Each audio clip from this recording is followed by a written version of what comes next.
Okay, we are now back from closed session. The first item that we have is an update on Cabarrus County Schools QSCB. Lynn Whitkey is here to give us an update. Thank you, Madam Chair. Commissioners, I bring you the news that we're just about wrapped up. We have received the final payment request for the roof project at J. and Freeze. That project is complete, and we will be processing that pay application this week. The pay applications for Northwest Cabarrus High School's Gymnasium Edition and Concord High School's Weight Room Edition have been completed by the contractor. They are in the architect's hands, and we expect to receive those this week as well. And so upon receiving those, we'll approve them for payment and close those projects out. There is one a small purchase order amount of work. I don't recall the exact amount of money, but a small amount of money for a data and telephone line that's going to be completed at the Concord High School weight room. That work is to be completed this week and billed.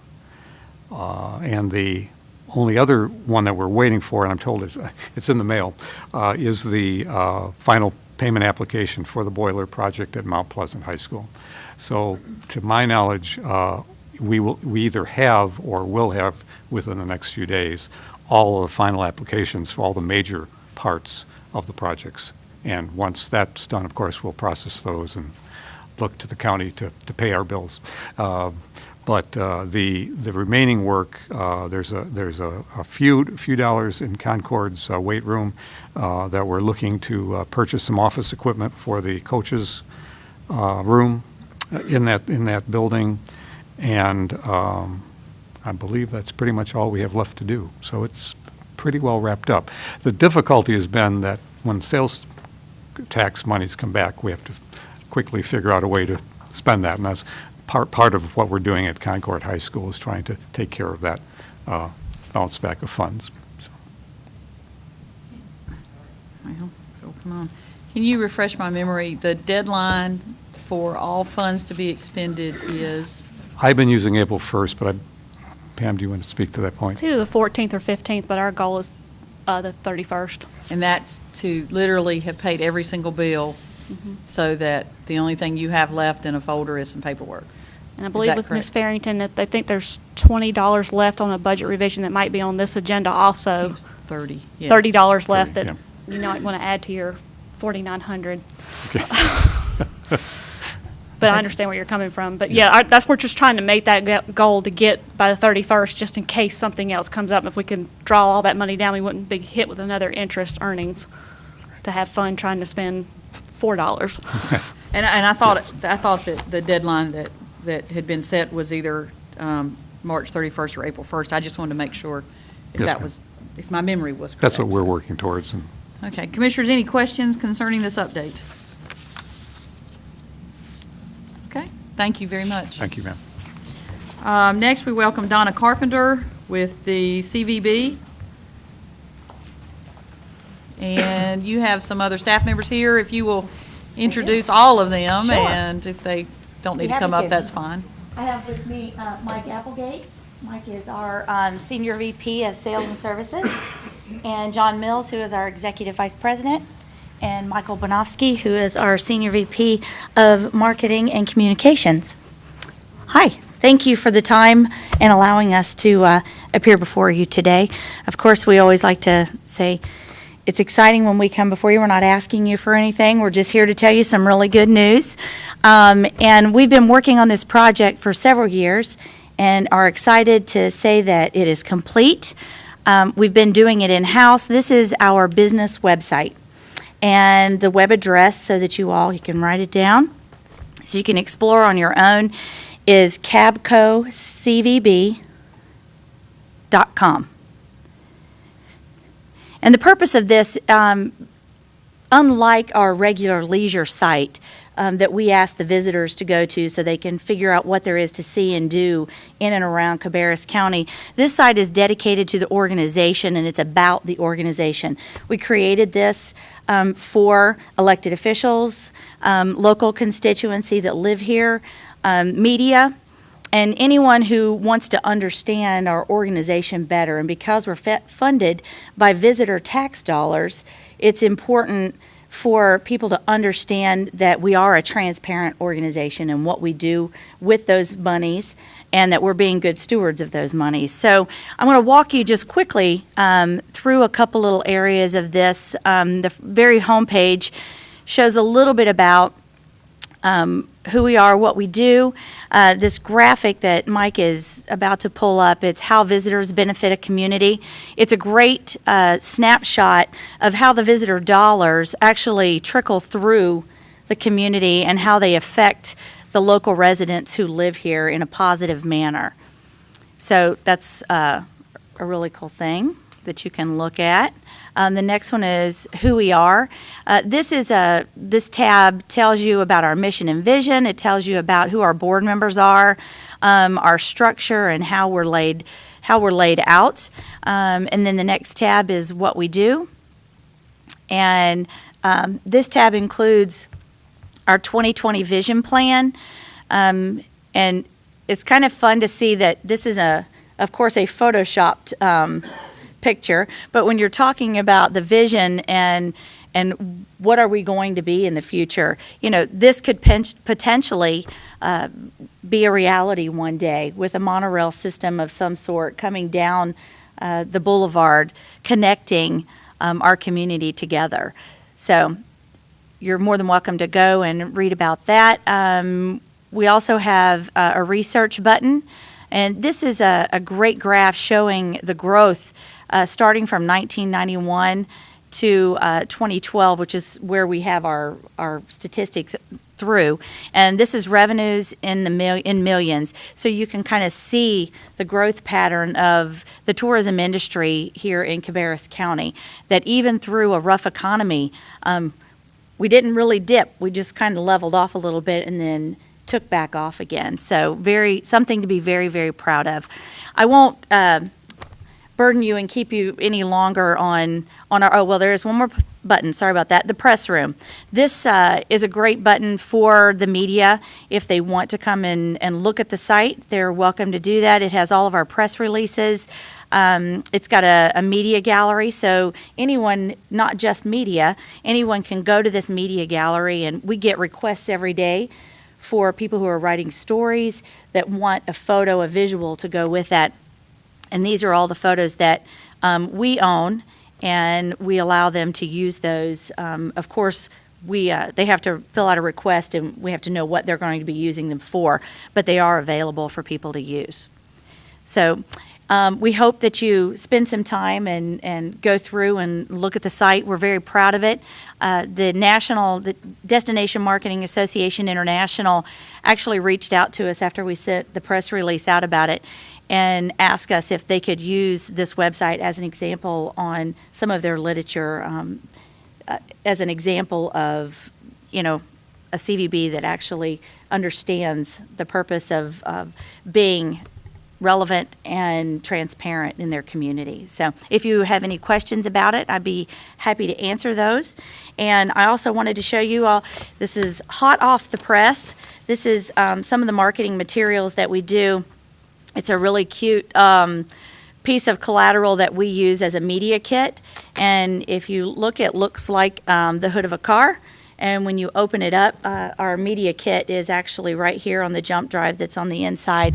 We can use this for media, press kits, and also as a sales tool to put information about area hotel accommodations for meeting planners and such. And I would like to also remind you all that we're excited. In April coming up is the 50th birthday celebration of the Mustang. And we're thrilled. Our properties that have participated in the room blocks are sold out, and we're overflowing into Mecklenburg County. So a great problem to have. So, and I will entertain any questions if you have anything about the site or anything else. None? Commissioners, do you have any questions? Okay, thank you very much. Thank you for your time. Next, we have Jonathan Marshall for an update on the Aging Strategic Plan. And Mackenzie Mullinax is going to join me. I believe Londa Strong also. This is a plan, or this project we talked to you a little bit about at our retreat this year. And also you heard from John Chesser, who was making the presentation about demographics, why we see the need to look at not just our services, but services that other nonprofits and private enterprise offer to the older population. And so this was an endeavor to look at that from subject areas and bring in quite a few people, not just from government, but from some other areas to help us with that. It's been reinforced as I've looked at some national statistics since John Chesser made that presentation. And of course, you hear this from James Johnson with the UNC School of Government about the graying of North Carolina, the graying, and I can say that myself with the gray beard, of the nation. There's an estimate that between 2010 and 2040, 40% of the population growth is going to be citizens 65 and older. So what that means, if you start to look at how that affects our services, I'll use housing as an example because that's the committee that I'm on. That means you're going to see a lot more households that have no children, households that are looking for either single level, attached housing rather than detached, smaller lot, or some type of congregate housing. So you can see that change, and that's just housing. There's all sorts of areas that we looked at, and McKinsey is going to go through some of those and give you an idea about some of the subject areas that the plan addresses. But I guess first I'll have McKinsey introduce herself, since I think this is the first presentation she's made to the board. My name is McKinsey Mullinax, and I work for the Active Living and Parks Department. I just moved into the Wellness Coordinator position, so I'm very excited about that. My role for the Age and Strategic Plan is our title. It's kind of like an overview person. I kind of put everything together with the help of a lot. So just as Jonathan mentioned, we created a task force, and it comprised of the Cabarrus County employees, including county management, the Human Services Department, Human Resources, Active Living and Parks, Communications, and also a senior volunteer on this task force. The task force identified 6 priority areas of focus. We initiated an unscientific informational survey, and we developed 2 primary goals of focus for the plan. Our 6 priority areas of focus are health and wellness, information and education, housing, home improvement, recreation and entertainment, transportation, and employment and income. Through each areas of focus, they developed a subcommittee, and all the subcommittees identified current research. They also looked at demographic trends, like through research and things like that. They also looked at the challenges we are facing now and looked at the challenges we're predicting for the future to come as all the baby boomers continue to age. With the information, the subcommittee formulated recommendations, and through the recommendations, we want to meet the current needs as well as future needs we see. This is just a starting point, and it's something we're going to have to continue to do in Cabarrus County, as well as every county out there is going to have to look at this as well. Support and input came also from the community through an unscientific survey. We asked questions as to how the community feels that as they age, how will they be able to stay in their home longer? So as you age, what types of programs, services can we offer in Cabarrus County to keep them in their own home? That's one of their main focuses, that as you age, you want to live in your own home, you want to be healthy and independent as long as you can. The survey was distributed over a few weeks at different locations like libraries, the YMCA's, county, and as well as city departments at their offices and the Cabarrus County Fair. Using the subcommittee and survey information, the task force developed 2 primary goals of focus. 1, to develop partnerships to identify, evaluate, and collaborate on the programs and services we offer to older adults, as well as raise awareness for the programs that we already offer here in Cabarrus County. So you ask who all is involved in this process. Like we said before, the task force, which comprised of county management, human resources, human services, the Active Living and Parks Department, and senior volunteers. There's over 40 participants in the subcommittees. They're nonprofit, for-profit organizations. We have community partners involved, as well as senior volunteers on all of the subcommittees to kind of give their input as how they feel or what they feel is important for the plan. Some of the organizations that we have involved are the Cabarrus Health Alliance, Rowan Community College, and the University of North Carolina at Charlotte, Prosperity Unlimited, North Carolina Division of Employment and Security, the Cooperative Christian Ministries, Cooperative Extension, and the Arts Council, and of course, over the 200 respondents we received from the survey. So that's kind of like an overview of what the plan is right now. So you might have any questions or thoughts?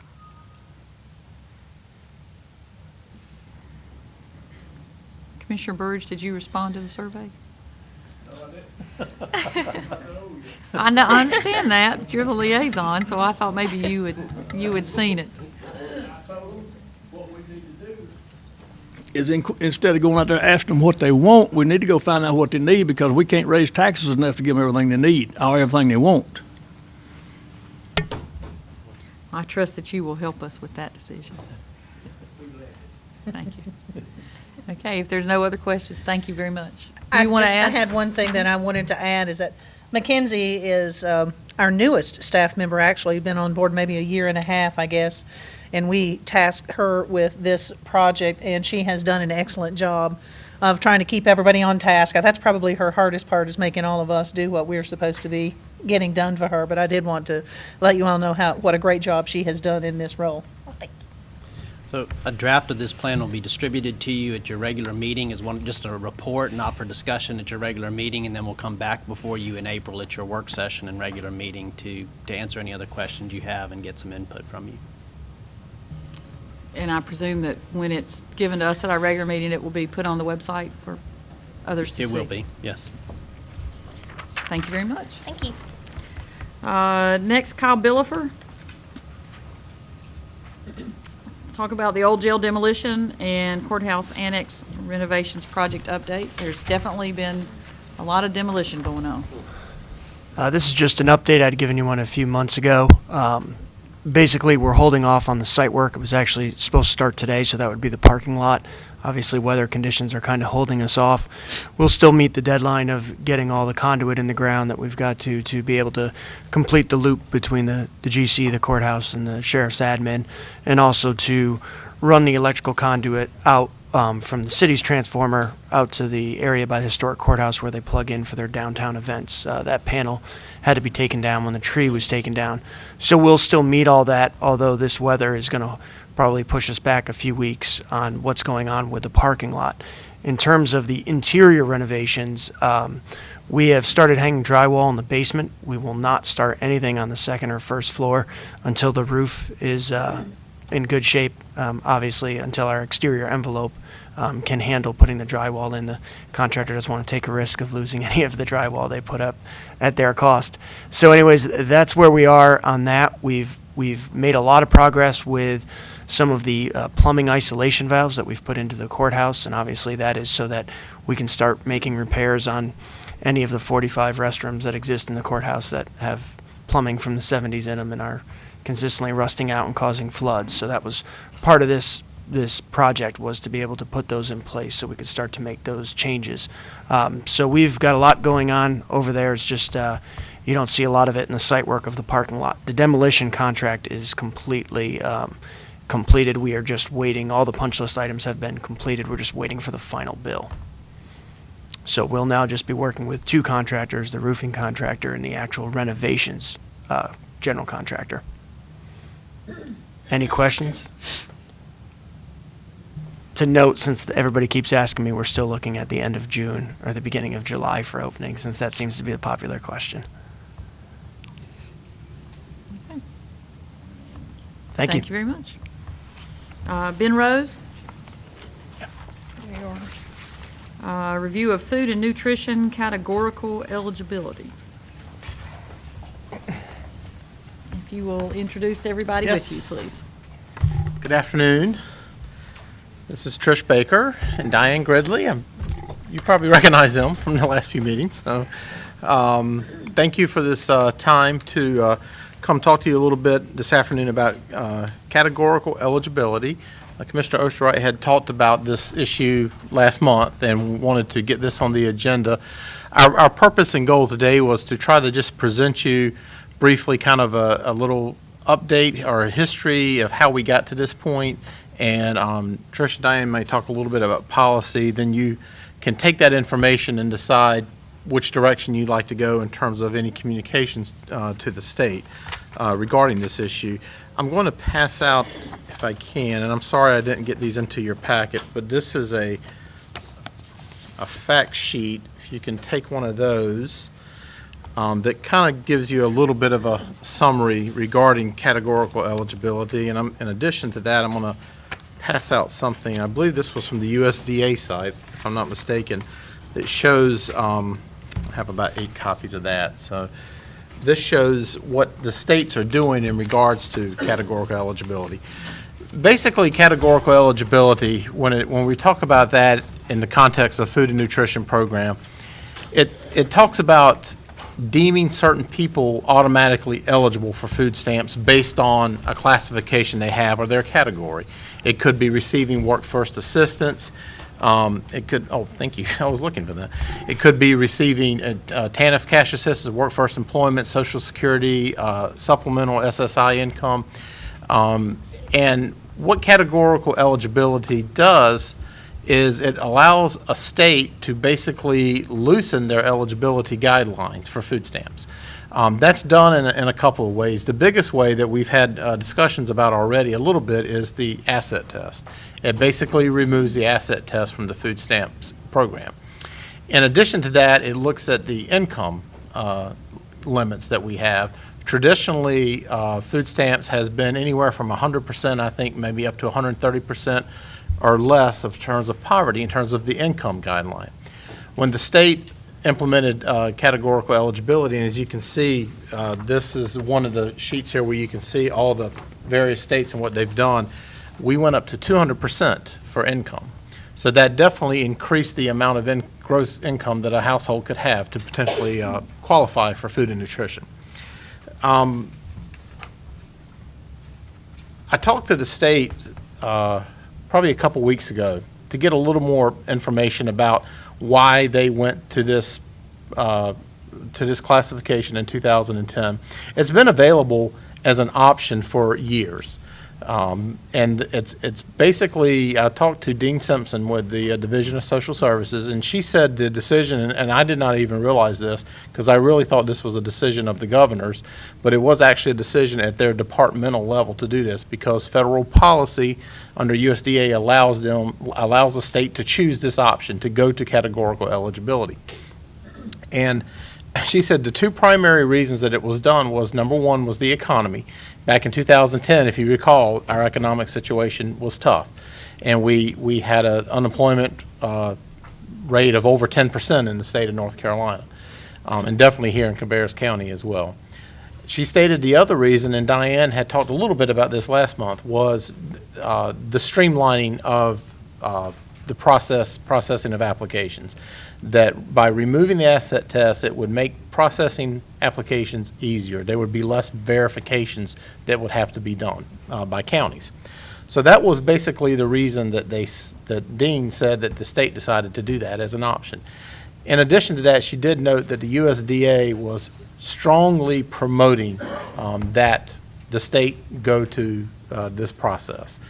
We found it was actually interesting. Trish found a letter from 1999 where the USDA had put out to states promoting categorical eligibility and trying to push states into that process.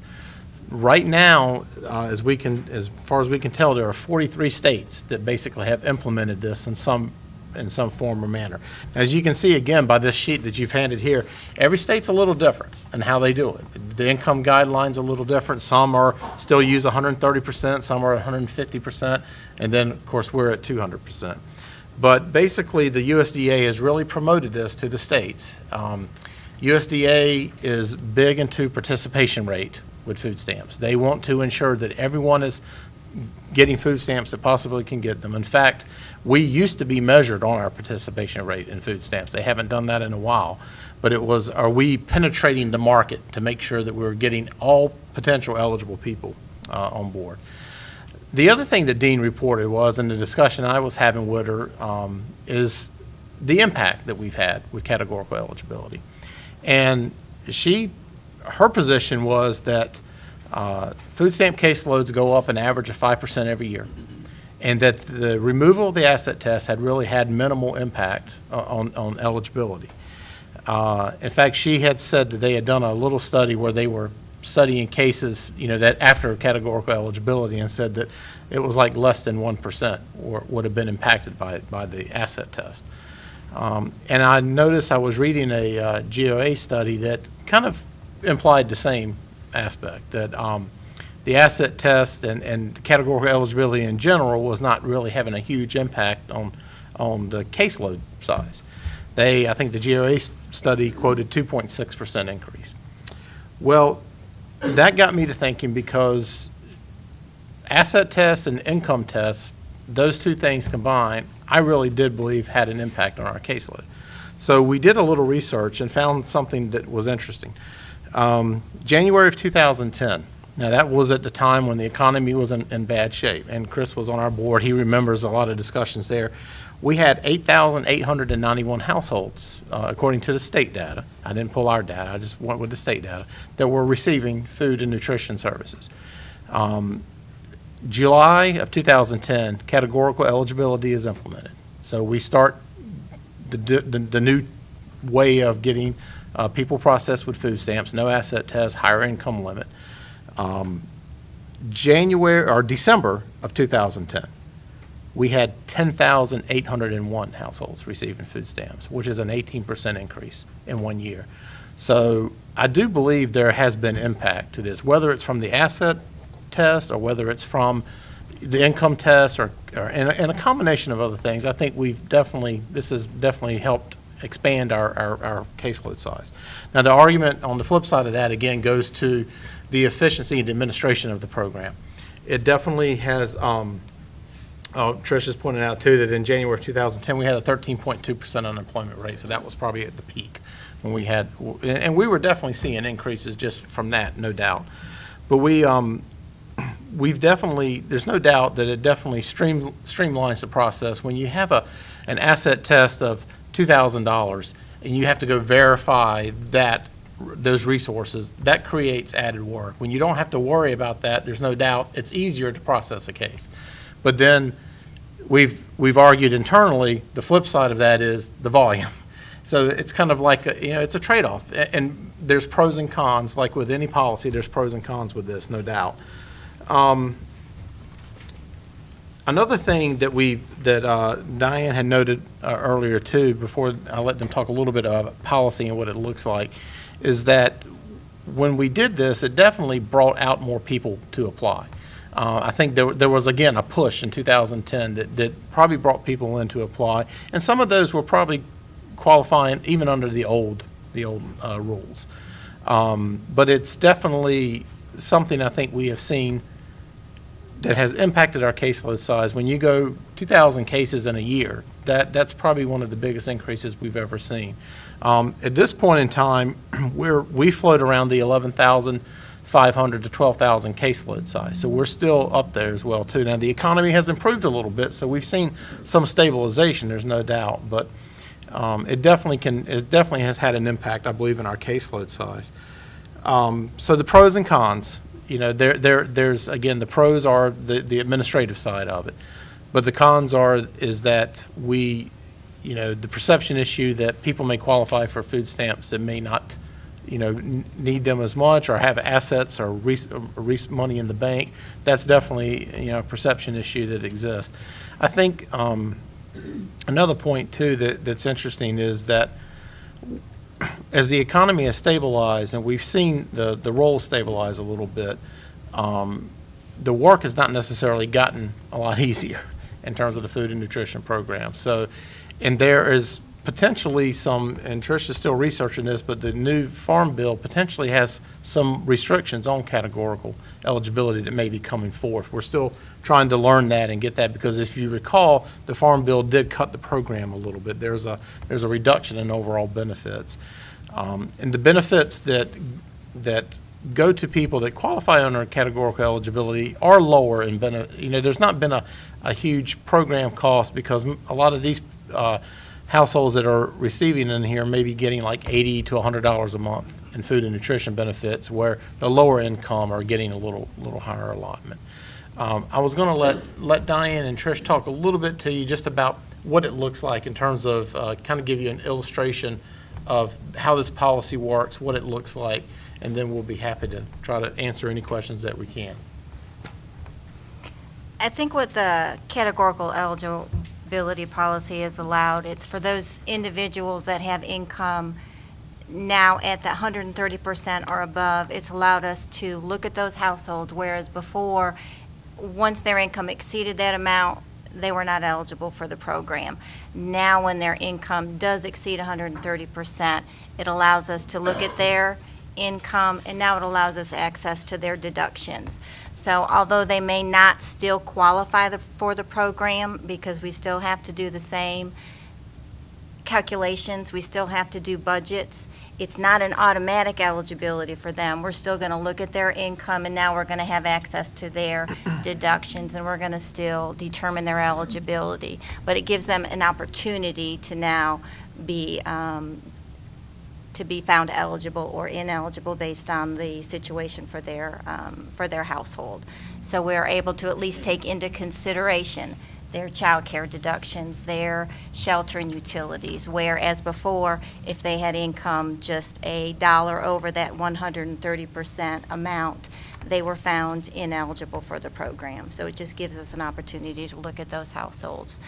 And I told Ben earlier, when I was a food stamp rep during the time of pillow text, and for these individuals that were being laid off, whether they were maybe not even qualifying for unemployment or they were waiting out their unemployment benefits, they would come to the table and talk to us about food stamps. And if they had any income, any resources over that $2,000 limit, they were automatically told at that point that they were not eligible for food stamps. So the resource test for a lot of folks was extremely important back in those time frames. So $2,000 is not a lot. $3,000 isn't a lot. Or if they had a vehicle that was impactful for them. So the resource and asset test, when they went away for this CADL policy, made a big difference for a lot of families. And on the administrative side, it was a lot of work for those cases to continuously verify and re-verify information. So with that, we wanted to present the information and answer any questions so that you can make decisions on how you would like to communicate, if you'd like to do it through a resolution. I would recommend, if you do decide to go that route, that we probably make the resolution to Secretary Wass, because it seems to be a departmental decision based on the federal policy. So that's probably would be the appropriate person to route the resolution to, if you decide that's the way to go.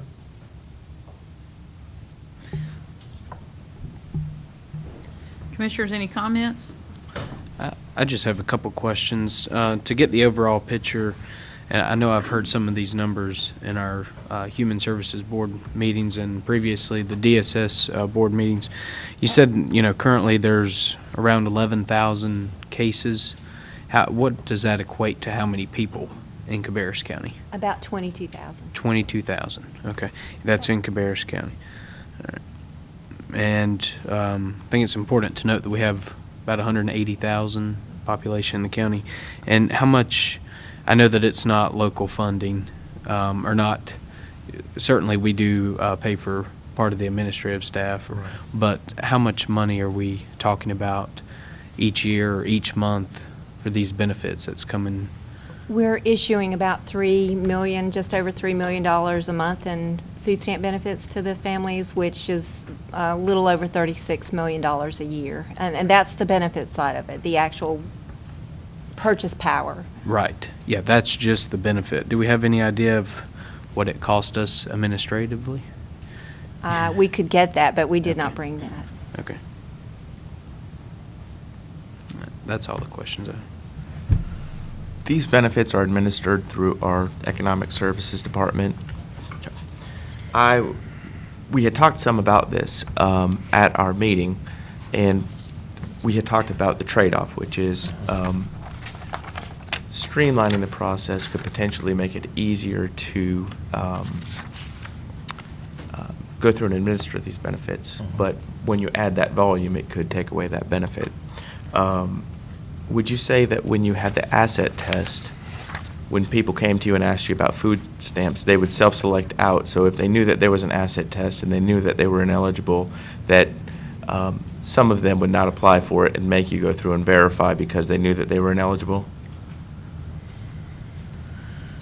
I would say that would be a fair assessment. Yeah, I mean, I'm thinking, going back historically too, well, like even with the Pilatex example, there was because you had working middle-class individuals being impacted there that had money in the bank, and when $2,000 didn't take much. So yeah, I would say some people probably did do that in that time. I went back and I looked at our personnel numbers for the Economic Services Development, our Economic Services Department. And so for our fiscal year 2008 budget was before the economic collapse. We implemented that. So I went back there. Before the economic collapse, we had 76 employees in the Economic Services Department. And then I compared that to 2010, which would take us through the economic collapse right up until the date of categorical eligibility. And we had 85 employees in fiscal year 2010. So that means we had an employment increase of 9 employees. Then I went from 2010, when we implemented categorical eligibility, to today.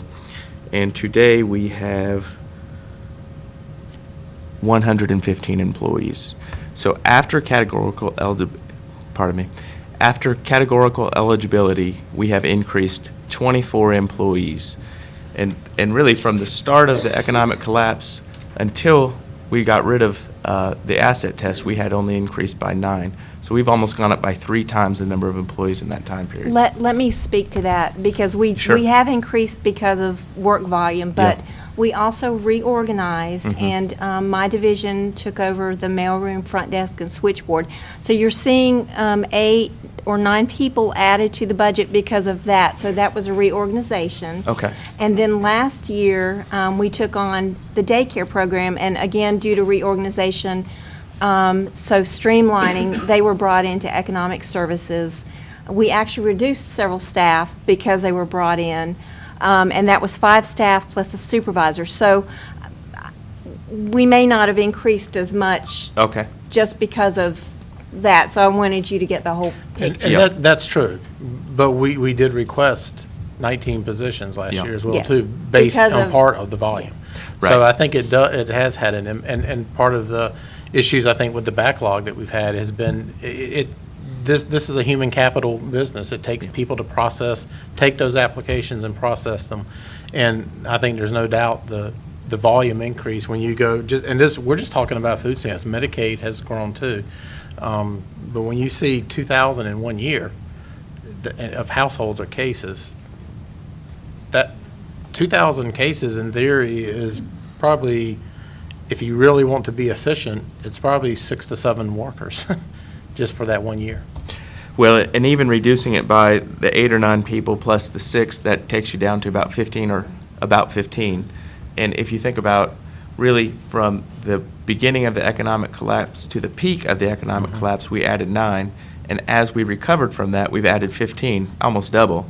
After we got rid of, or after we implemented categorical eligibility, it does seem like that is creating a lot more administrative work for us. And I think that's a good answer to where that trade-off falls. I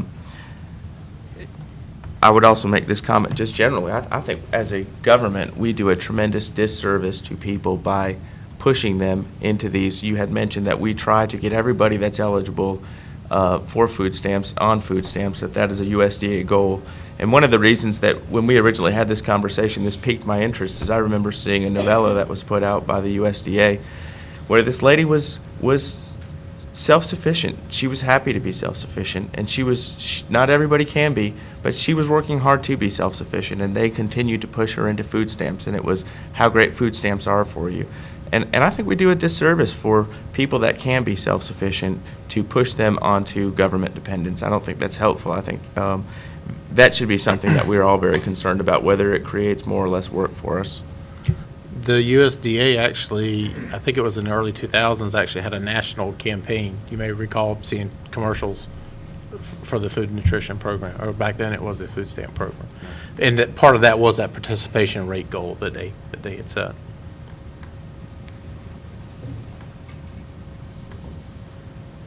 So my question will be, do you want us to continue with the resolution? Do you want to make it to the secretary? Do you want to include the governor's office or just stay with the secretary? We're also going to be talking a little bit later on in your meeting about a meeting in a box that we need to schedule this month, and that is when we bring our legislators here. So we want to make sure that's one of the topics as well, because I think ultimately they do set policy up there. So feedback on that?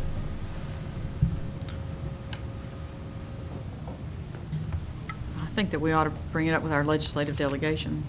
I would start with them, and then we can decide, based on their responses, what other action we might. And who it should be or might addressed not to. need to take. That's my opinion. And when will the legislative delegation be here? We're trying to get dates from them now, and we're going to ask you this evening as well. So the Association of County Commissioners has requested us to set that meeting and have that meeting during the month of March. So we will be asking you guys, if you want to give us several dates, we will shoot those dates to them. We would try to give them the opportunity to give us some preferred dates, or at least days of the week, from them with their schedules of running back and forth to Raleigh. We've not gotten any response back yet, but we're going to we'll reach out again tomorrow. But if you want to give us 3 or 4 dates that you're available this month, then we can offer those to them. I would say that the reason that we started this conversation was because Trish had come to us and told us that they were very weary of getting their employees wore out. That was the reason that we started this. And this was a solution to potentially reduce some of their work. And as you look through their employment numbers, it does look like their work has increased tremendously since we have gone to categorical eligibility. So I would be in favor of moving forward with the resolution for the purposes of resolving some of the weariness of our county employees on this issue.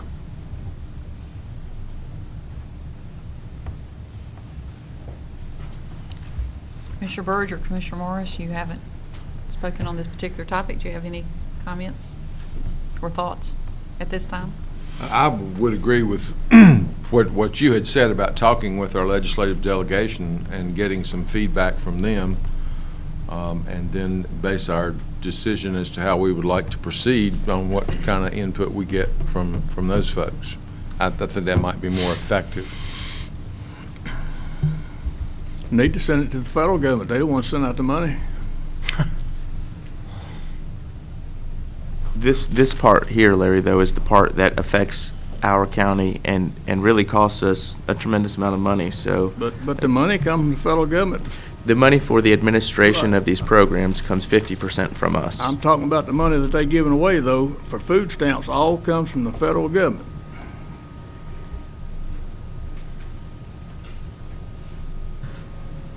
I'm not opposed to moving forward with a resolution for our general meeting, and potentially we'll have met with our legislators, by that date. I'm not sure, if you're scheduling that, next week or,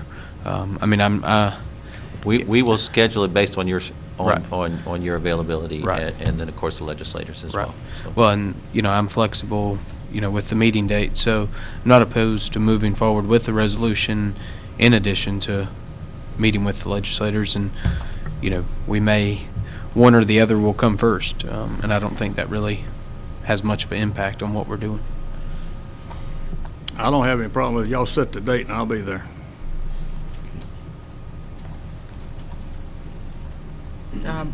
We're going to do that in 3.7, have the video report, and then we can talk about a date to try to move forward then with them and see if we can come up with some ideas.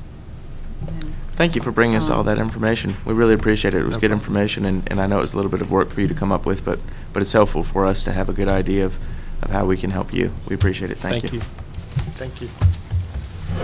Thank you very much. Thank you.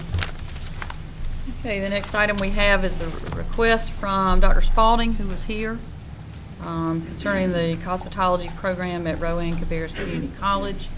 You do have in your packet a copy of the letter that was sent and a resolution from their board. Thank you very much for letting us come. We appreciate it. We do have the letter. I think everybody got a personal letter from me and our chairman, who you met recently, Chip Short, requesting a revisit of our $1.5 million that was in the capital improvements money.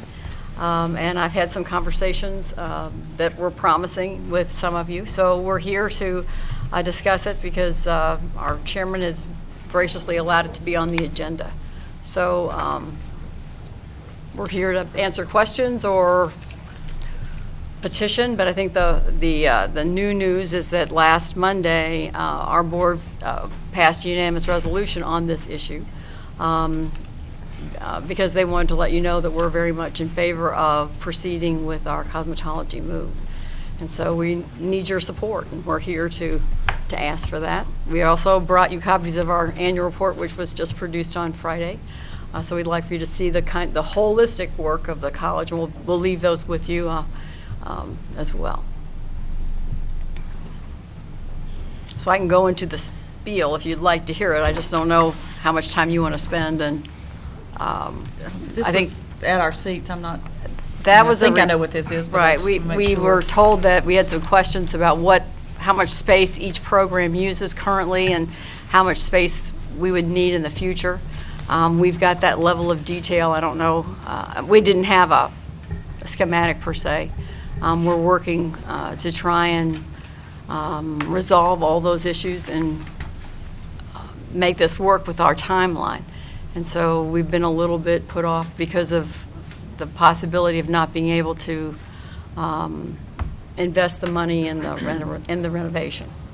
Dr. Spalding, I would just say I had come out to visit your program, and I strongly support moving the cosmetology program. I was looking at the budget. To be honest with you, your letter and the resolution caught me a little bit off guard. It says that our decision has created a crisis for Rowan County Community College, and I'm a little bit puzzled as to why you would think that there was a crisis with respect to this. Well, I think we were not aware of the move of the money, and so when we heard about it, we understood that the $1.5 million that had been proposed for this purpose had been moved for another use, and that would create a crisis for us because we're on a timeline to try and do a renovation project and move in by June of 2015. That's the crisis. Sure. When I looked through our capital improvement plan, I noted that the $1.5 million was always scheduled to be provided to you next year, not this year. So I think we have 5 or 6 ways that really we could provide you the $1.5 million. Well, if you can say that the college is going to get the $1.5 million and we're going to be able to proceed with the timeline we have, we're thrilled. Yeah. I mean, we'll be happy. We'll go and we'll proceed on course. But I was frankly very concerned that that is the case. So since there was a formal motion previously, we'd be happy to have a formal motion saying that you supported this and would be willing to help us find the money. We would need to start. We wouldn't spend the whole $1.5 million the first month of July of 2014, but we would finish this project between now and June 30th of 2015. So that's our time frame. From my perspective, I fully believe that we need to relocate the program. My plan all along has been to pay for cash for things like that, and so I'm perfectly happy to allocate cash to do that. I am very much supportive of the college and moving the program. I don't know that $1.5 million is the number I would like to see. You and I had a conversation about that, and I think you were going to get me some more information on that. So I would not commit to necessarily the $1.5 million because I would like to see what the upfit costs are and what the budget is and things like that. But from a general conceptual perspective, am I in favor of moving the cosmetology program and funding that in next year's budget? Absolutely, I am.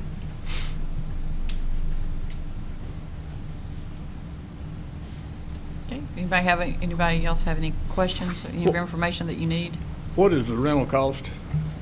per square foot on this new location? It will depend on if we have to put any upfit cost into the lease. The starting point of the rental cost is $4.50.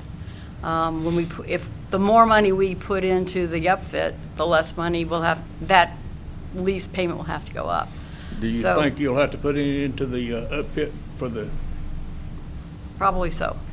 you got any We're- idea how much that'll be? We're working on that. We've been working with an architect now to put some actual numbers. Until you get a real bid, you don't have a real number. So we can get close to it. The number we've been working with is $105 a square foot, which was a renovation cost from Gadsden Community College, who just did an upfit in an existing building. So that's a rule of thumb. We're looking at trying to reduce that as we go forward. And so when you said what is the budget, we're getting closer and closer to knowing what that is, but it'll be $1.5 million. If it's not, then the cost will end up being embedded into the lease payment. And we're trying to make that lease payment come in less than what we're paying now if all things go well. Some of you may know we're actually going to the city of Kannapolis to ask them for money, and they are interested in giving us some. We're not agreed on how much that is, but we have our own money from the college that we've saved over the last 2 years through a special allocation. The state generally doesn't give community colleges the ability to build capital money. We don't have it. But for 2 years, 2 years ago, they let us, and so we've had this saved because we knew that the cosmetology move would be expensive, and that this was a big commitment on our part. We put it in 3 different buckets, I think, and this was one of the ones we knew would need it. So we have another $329,000 of our own money. We also have a new program that we'd like to go in that building, and that $329 would fund that. So we're wanting to put more programs in Cabarrus County, and this is a way of making that investment. And it would be a shared investment of both the county and certainly the college right now in terms of capital funds, and hopefully the city as well, which would be, frankly, a new experience for us and one that would be very welcome. Well, I don't think you need to be concerned about the 1.5 million, because I can almost guarantee you that you will receive those funds because they were promised to you. Thank you.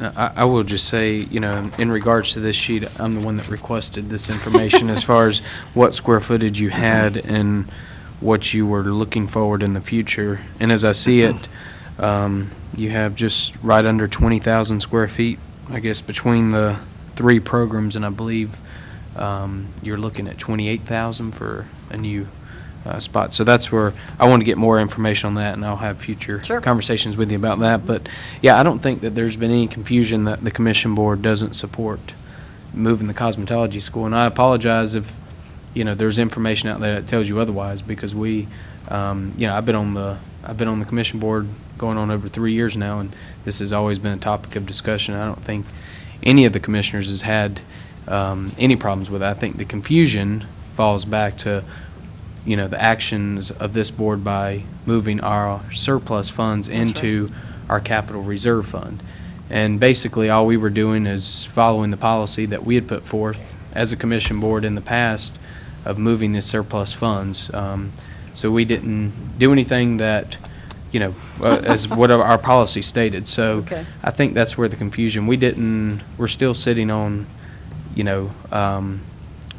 Cabarrus County's not broke. We just moved the surplus into the capital reserve fund. So it's not that we completely drained the bank accounts down to zero where there's nothing. So I think that's where the confusion. We still have our operating funds. We still have other budgeted funds. So I don't think that you guys have anything to worry about. So I'd love not to worry about it. I appreciate it, and I appreciated your phone call too. Yeah, right. And same thing I told you on the phone. So I'm sorry that maybe, like I said, there's any misinformation. You have to come out and try to fight for your funds or your board's concern. There should not be any concern. Very good. All right, we appreciate it. And we appreciate the chairman putting it on the agenda. Thank you very much. Okay, I have a couple things. First of all, what we moved into capital reserve was for Cabarrus County schools. So that's where the concern came in, because we didn't put $1.5 million or any amount saying it was for Rowan and Cabarrus. So I can understand why our action would cause you some concern. Some information that I would appreciate, I believe you have this, not with you today, but if you can get this to us. I'd like to know the number of students involved in cosmetology that are at the high school level and at the college level broken out. I'd like to know the residents of Rowan County versus Cabarrus County residents. On the high school level, which school systems? Is it all 3 school systems in the 2-county area, or which school systems feed into that program? Previously, when we had a conversation, you've talked about FTEs and needing to combine to have the right number of employees for funding purposes. The R3 Center is not a part of this group, at least currently. That's right. But you do have the computer labs and everything, which seems to me would, or R cubed, sorry, would seem to me that those two are synergistic functions. And as you know, that the reason I want this information is that I'm not convinced that downtown Kannapolis is the right spot based on where your students come from, but I don't have the data to know that for a fact. That's a gut reaction. Cabarrus County Schools is concerned that it's in the Kannapolis City School District and their students travel for that program. I don't know how many students are involved. That has been expressed to me, a concern about having it in Kannapolis. We had that conversation probably 2 years ago now. At least over a year ago now. Right. Well, I had breakfast with Barry this morning, so we have a more recent update. And I knew that you did because the mayor of Kannapolis took it upon himself to lobby me in a meeting that I had just recently. Yes. So he indicated that you had new data, updated data. So We do. I think that would be helpful if that is the right place for the college.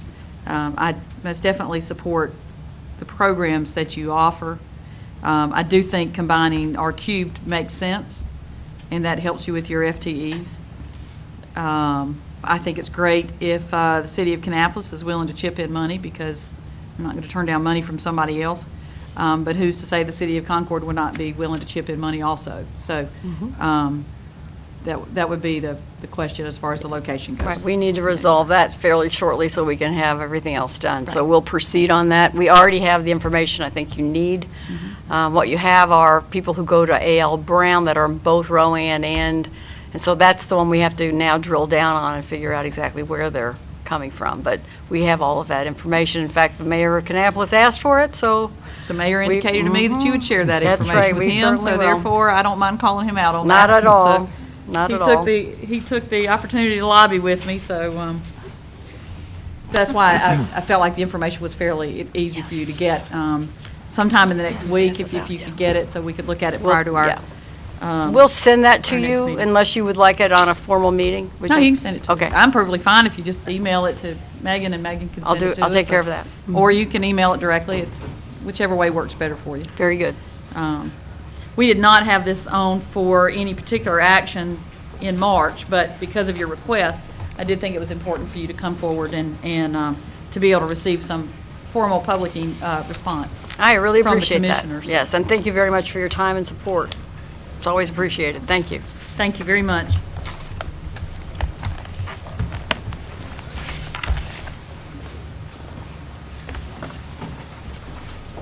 And the next item we have is the legislative video report from the North Carolina Association of County Commissioners.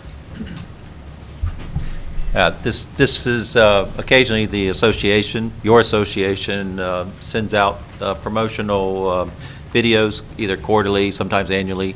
And what they're wanting to do is promote the programs, let you know what they are doing to advocate our legislators on your behalf. Then I believe at the end of this, they talk a little bit about the meeting in a box and a request, but I'm not sure if it's in this video or not, but afterwards, they are requesting that you do meet with your legislators, because their goals, they're going back into session, plus our association is in the process of setting up goals as well. So they want some input from you, but also want you to give your input to the association. So we'll go ahead and show you the video, and if you have any questions, we'll follow up for you, and hopefully we may be able to answer them tonight.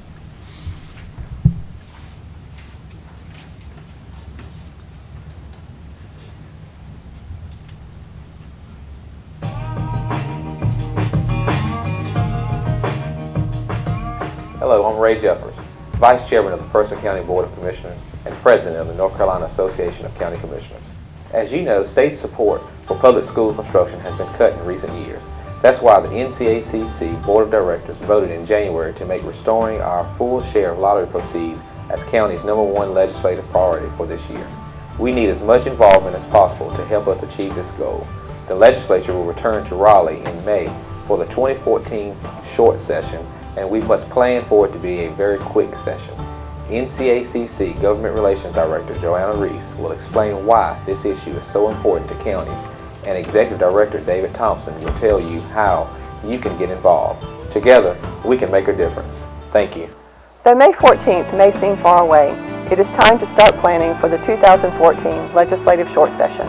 With your help, we achieved a number of our goals last year, but with a truly short session, we need to focus our efforts this year on those issues most critical to counties. The Association's Legislative Goals Committee and Board of Directors each met in January to determine what this more focused agenda would be. Both groups felt strongly that our emphasis this year should be directed towards the county's share of lottery proceeds. We are going to ask the legislature to reinstate language in the state statutes to direct 40% of lottery proceeds to school construction.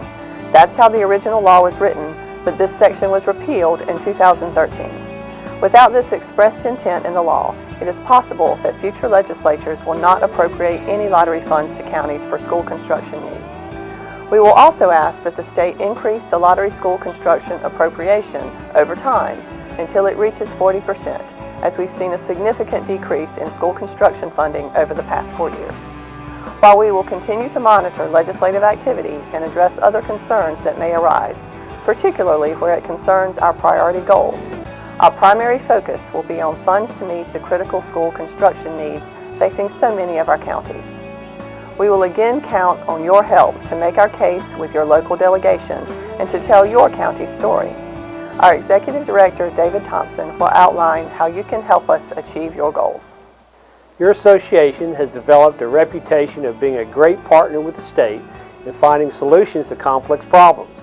In the last few years, we worked with state leaders to prevent unfunded mandates to counties and to protect county revenues in the recent tax reform legislation discussions. Your advocacy team works hard to cultivate these strong relationships at the legislature, but I'll let you in on a little secret. Your advocates do not do this alone. We could not have achieved any of these goals without the support of you, our county commissioners from across North Carolina. You are part of the reason why your advocates are so highly respected at the legislature, and we need your help again. We are asking each county board to meet with its delegation prior to the short session to explain the importance of lottery funds to your county. You will soon receive a packet from us with information that is specific to your county to help you plan this meeting. The best advocacy is for elected county commissioners to speak to their elected House and Senate members. Nobody knows your story better than you. Please plan to attend one of your district meetings in the spring to share with us what you heard from your legislators. The intelligence you gather will help your advocates as they work on your behalf in Raleigh. And mark your calendars now for the 2014 County Assembly Day, which will be held May 28th. This is your chance to hear from state legislative leaders and to lobby your delegates here in Raleigh. This year we are waiving the early registration fee for county commissioners because we need you here. I hope to see you in Raleigh soon.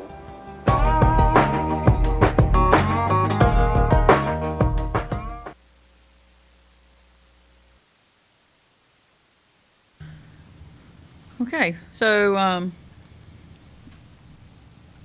County Assembly Day, May 28th, you should put that on your calendars, commissioners, in the event you wish to travel to Raleigh that day.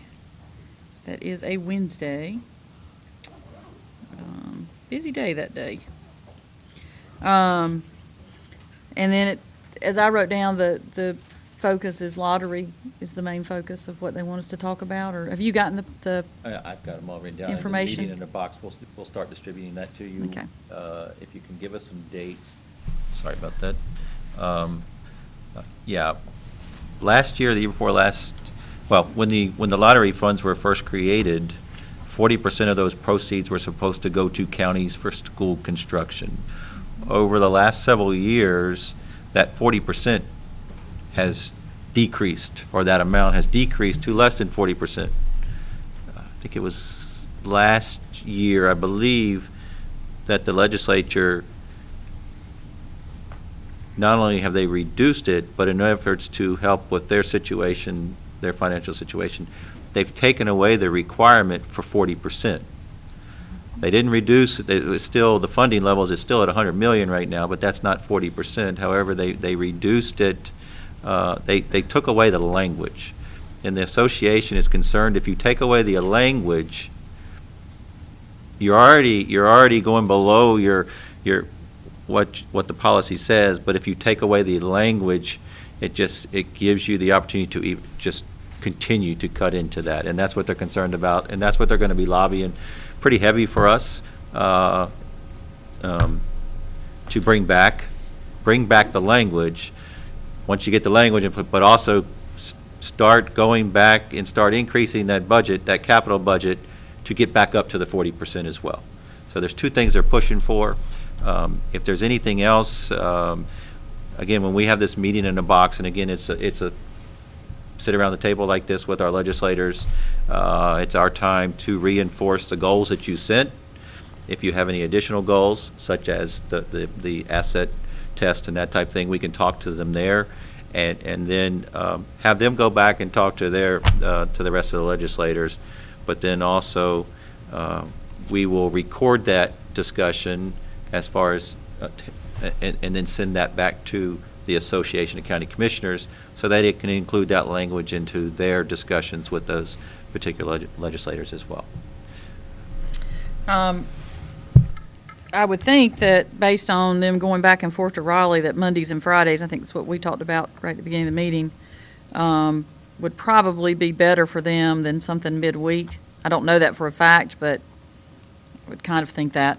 I don't know, Commissioners, do you have a preference for breakfast? Do you have a preference for, or do you want to serve just a snack? Do you have a preference for a time, mid-morning or breakfast time or lunch or?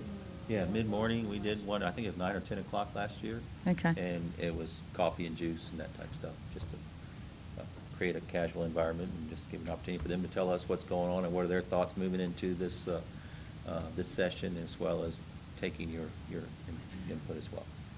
Okay, so Commissioners, can you pull out your calendars? Monday, March 17th. Well, we have to, I would say if we could get a couple dates that we could make, then that's probably going to help us when they get in contact with them. I'm available anytime. 17th is good for me. Okay. Jason? That'd be fine for me. I have a HCCBG meeting at 2:30, but if we were done by 2:30. If we're doing 9 this year, okay. Great. The 21st, is that one okay for, if you'll check your calendar? I'm just going to go through Mondays and Fridays and eliminate anything that we need to eliminate, and then see, that way they have a few dates to ask them, so. Okay. Larry? Chris? Chairman Poole, Fridays are a little bit better for me, Okay. but I'll make it work on Monday if you Okay, if Fridays you would, want to do it on okay, Monday. that's fine. But the 21st is okay for your schedule? Okay. I can't do Monday the 24th, I can tell you that, until after 3. Friday the 28th? Yes? As long as it's in, okay. And we're going to look at the 9 to 10 o'clock frame? Okay, and then the last one will be Monday the 31st in the event we had to go to a Monday. Does that date work or not? Okay, so if we'll start with Friday, March the 21st, and then March the 28th, and then we can back up to the Mondays, the 17th or the 31st. Right. And hopefully in that order, we can find Sure. a Well, time. Shoot for 9 o'clock? Shoot for 9 o'clock a.m.? Does that good? work for everybody? That doesn't mess you up? Okay. All right. Okay. Good enough. Okay, next we've got section 4. First up, active living in parks. Londa Strong and Kyle Belfer.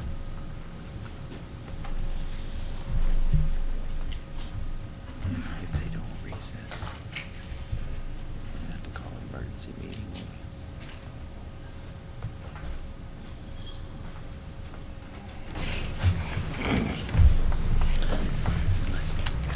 what we have is a request regarding the soccer complex at Franklin Park. CVB originally called asking about this, and then I talked with Paul Haddad, who is the chairman of the FCCA, and I think most of you all have met him. He's been here or around a few times. Once before. Once before. Just to give you a little bit of background, that the Board of Commissioners voted in 2007 to make the 11 natural turf field soccer complex at Frank Bliss Park youth only. The purpose of that was we were able to get some money in the budget to do a lot of renovations. It was in much disrepair. Kyle, anybody that was anywhere around it knows how bad it was. We got the money to get it revitalized, so we wanted to put some restrictions with number of hours that you could play on it per year, types of, whether it's practices, games, adults, and those things. So that's when, in 2007, we voted to, or you all voted to make it youth only for 5 years. And then, as we were getting to the end of our 5 years, it was getting in pretty good shape 2 years ago, but we felt like it still needed some more time with youth only. As you may or may not be aware, there's a lot of rock in that particular area, so there's not a lot of soil for good root growth. So in some instances, there's not ever going to be a huge success with fields being able to repair themselves simply because of what we have there as far as rocks. FCCA, primary user of 5 of the 11 fields. That is part of an agreement that was put into place when the complex was established in 2001. They made some monetary contributions at the time that it was being built, as well as they have done a little bit along the way with some renovations over the years. Now, the request that FCCA came to us with is to have an exhibition game with UNCC and Catawba College to play on one of the fields. They have a large tournament going on that particular weekend, and they wanted to have this as a exhibition match. NCAA had approved it, but since we have youth only, and that's defined as 18 and under, we wanted to come to you all and see. Before we even, after Paul called, before we talked, I called Kyle and said, give me your thoughts, and I'll let him go on with anything that he had to say now. Yeah, it's just one game that they're talking about. The only thing that we had asked is it'll be on one of the FCCA's fields. Obviously, it being an NCAA game, if there's rain, they'll continue to play. So any of the damage would be on one of their fields, and we would not be responsible for repairing any turf or sodding or anything if there was any damage to it. Thank you, Londa. Madam Chairperson, Commissioners, as everybody has addressed, we have our largest tournament that's coming to Cabarrus County, April 12th and 13th. Successfully over the years, this tournament continues to grow. The economic impact it has brought to Cabarrus County, it's been 1,000 nights, in hotel rooms, not to mention the restaurants, if you want, through the food industry, that brings more. We've been able to cater to 7 states outside of North Carolina coming into this tournament. It continues to grow every year. This year, by being able to actually host a Division I NCAA school, UNC Charlotte 49ers, and if I may correct, it's no longer Catawba College, it's now Gardner-Webb University, because NCAA changed the schedule.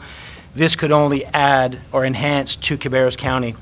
It would greatly raise our tournament to a more prestigious level, would bring more economic impact to the community, where everybody can benefit from it, both lodging and restaurant.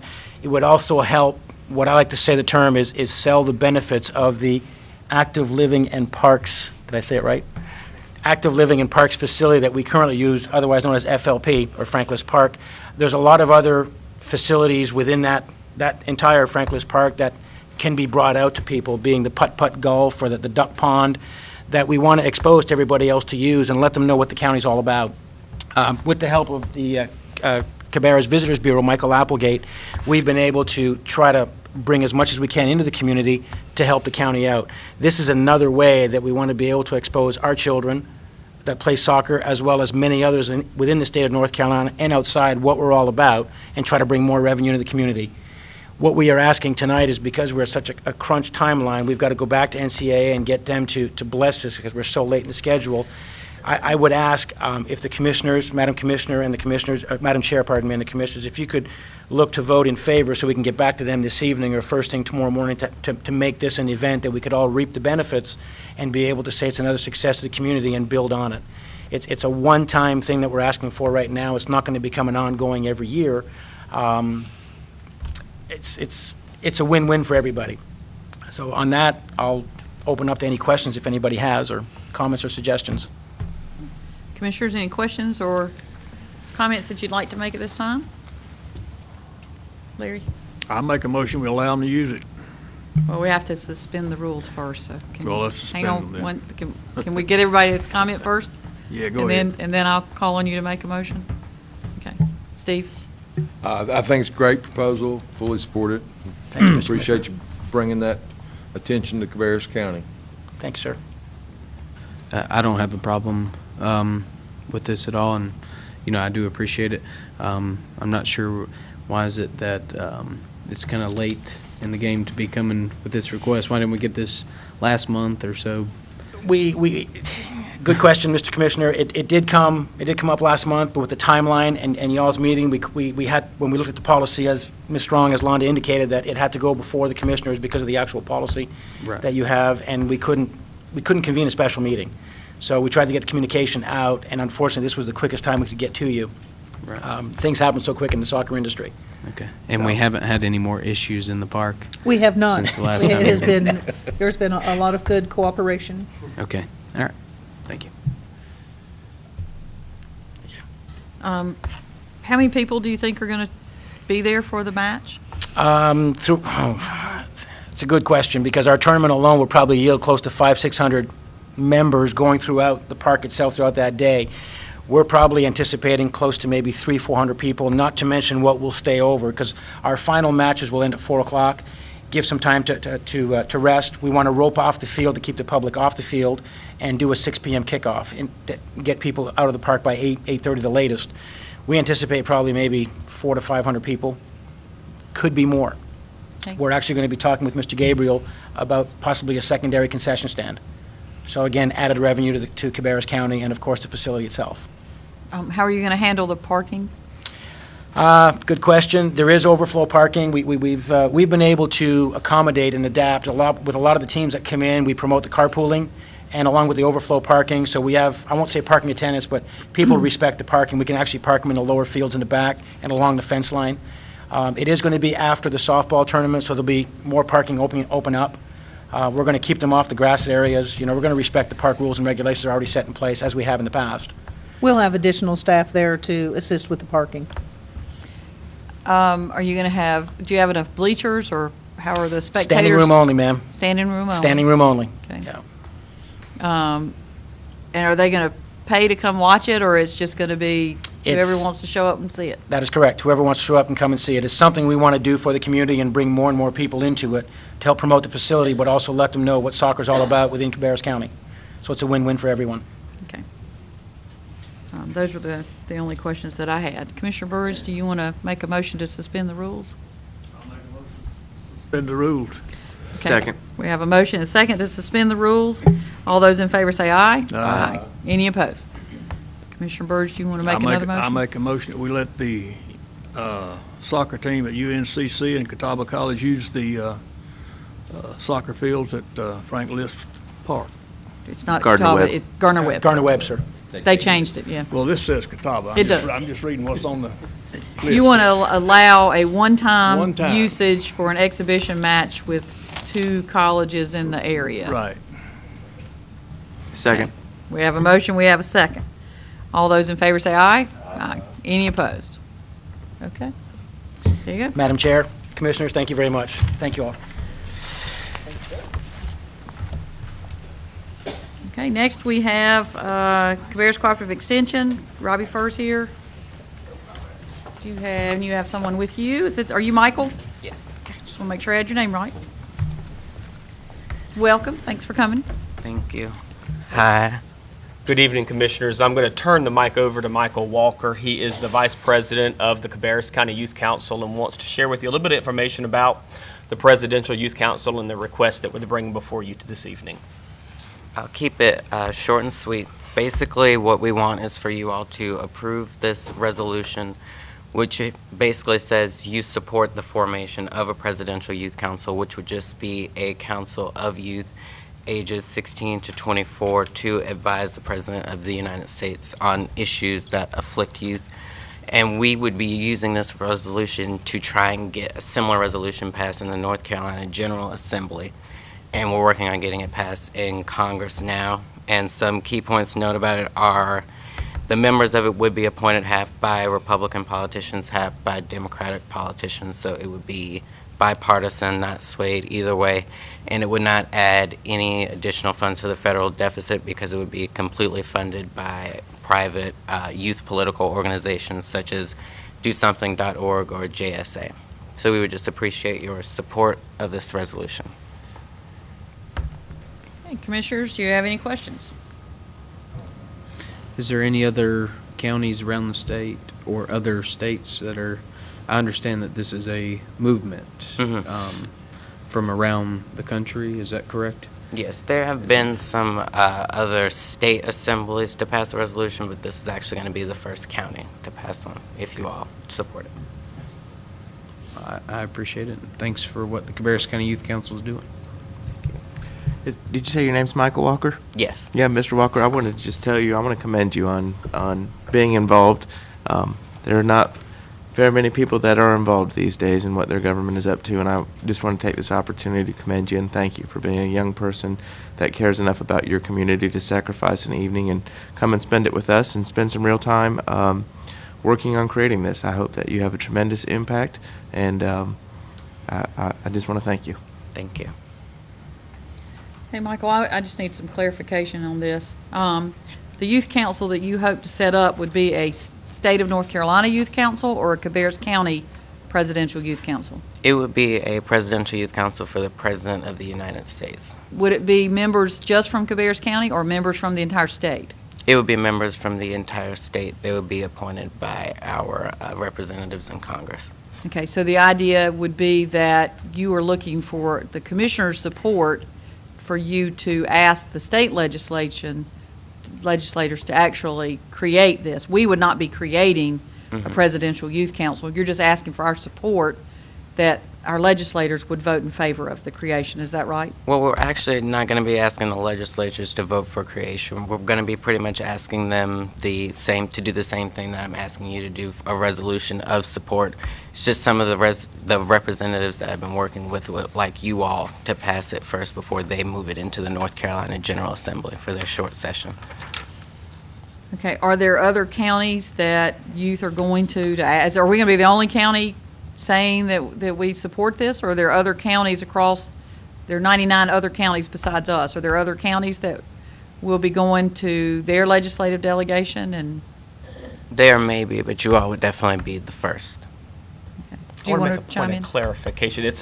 This is not a youth council that's formed at the state level. It would be a federal advisory council. It's a youth council for the president that's made up of 24 young people ages 16 to 24 from across the United States. So there may or may not be a representative on this council at any given time from North Carolina. There would be representatives from both political parties or both political leanings, but this is not a youth council made up of young people from North Carolina only.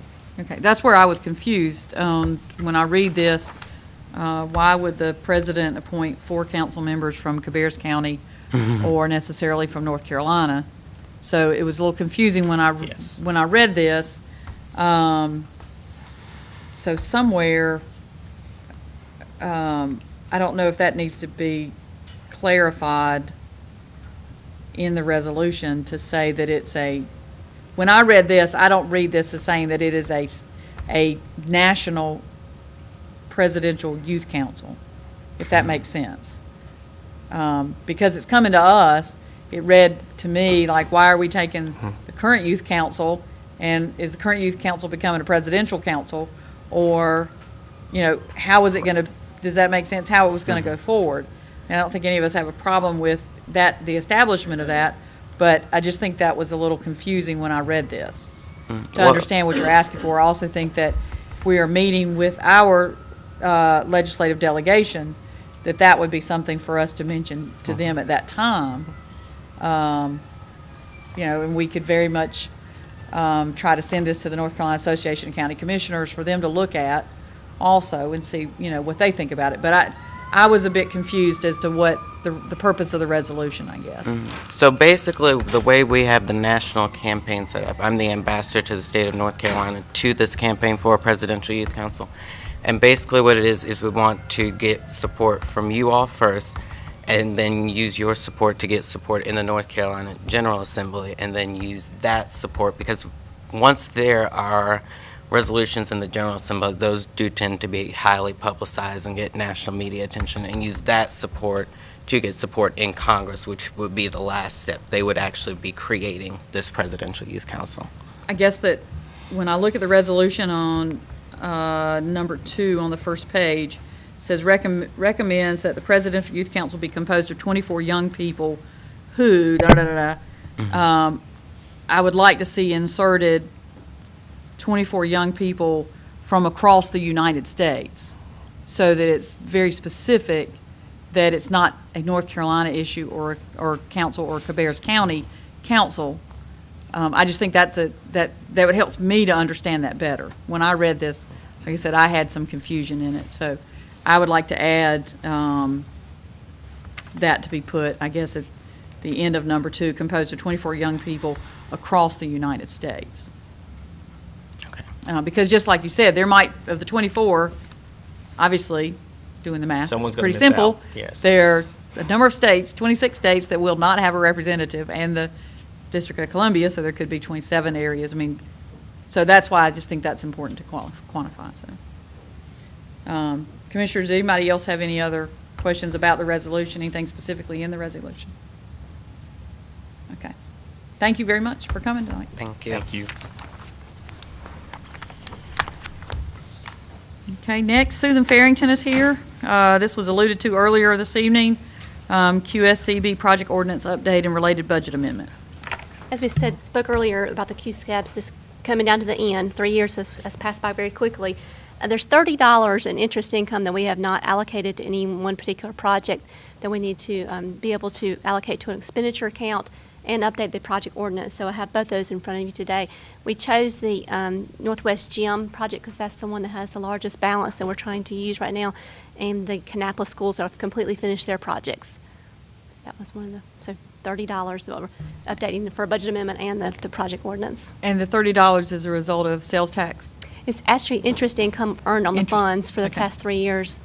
We have a total of like $12,000 that we've earned, and just trying to estimate to the end of the year, it would take about $30 more to the end of March. Okay. We consult with Ms. Kelly Klutz on that, where that location of that money would be. Yes. Okay, Commissioners, any questions? Okay. Thank you. Thank you very much. Next, we've got, I know Chief Deputy Hunt's here. Sheriff's here. Well, you're here too. Sheriff came sneaking in. Chris, are you speaking on this for the schools, or whoever needs to come up, if you'll please come up for the next item. School Resource Officer grant for Cabarrus County Schools.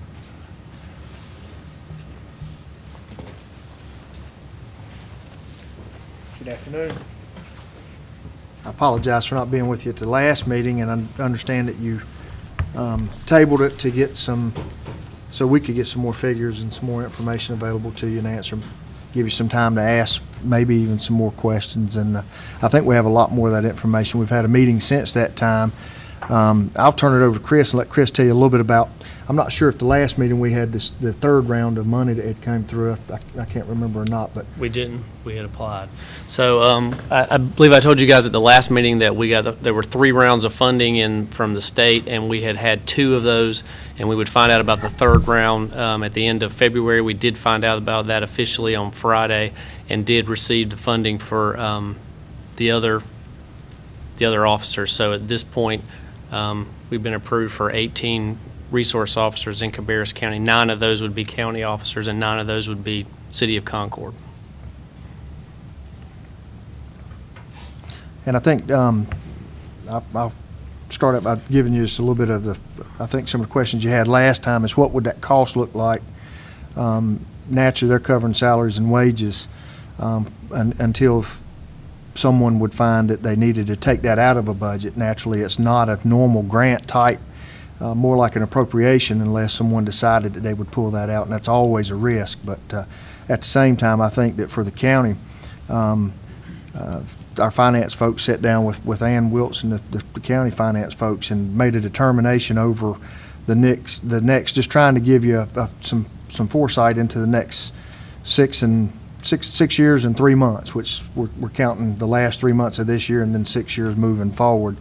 And basically, the upfront cost would the very first year or for the first 3 months would be our biggest cost for the next 6 years, which would be $46,490, and that would be an upfront cost for the county, not including vehicles. Of course, we would use surplus vehicles when we trade it out for next year, so there would be no upfront cost for vehicles, and that $46,000 would cover all of the things to equip those 9 officers.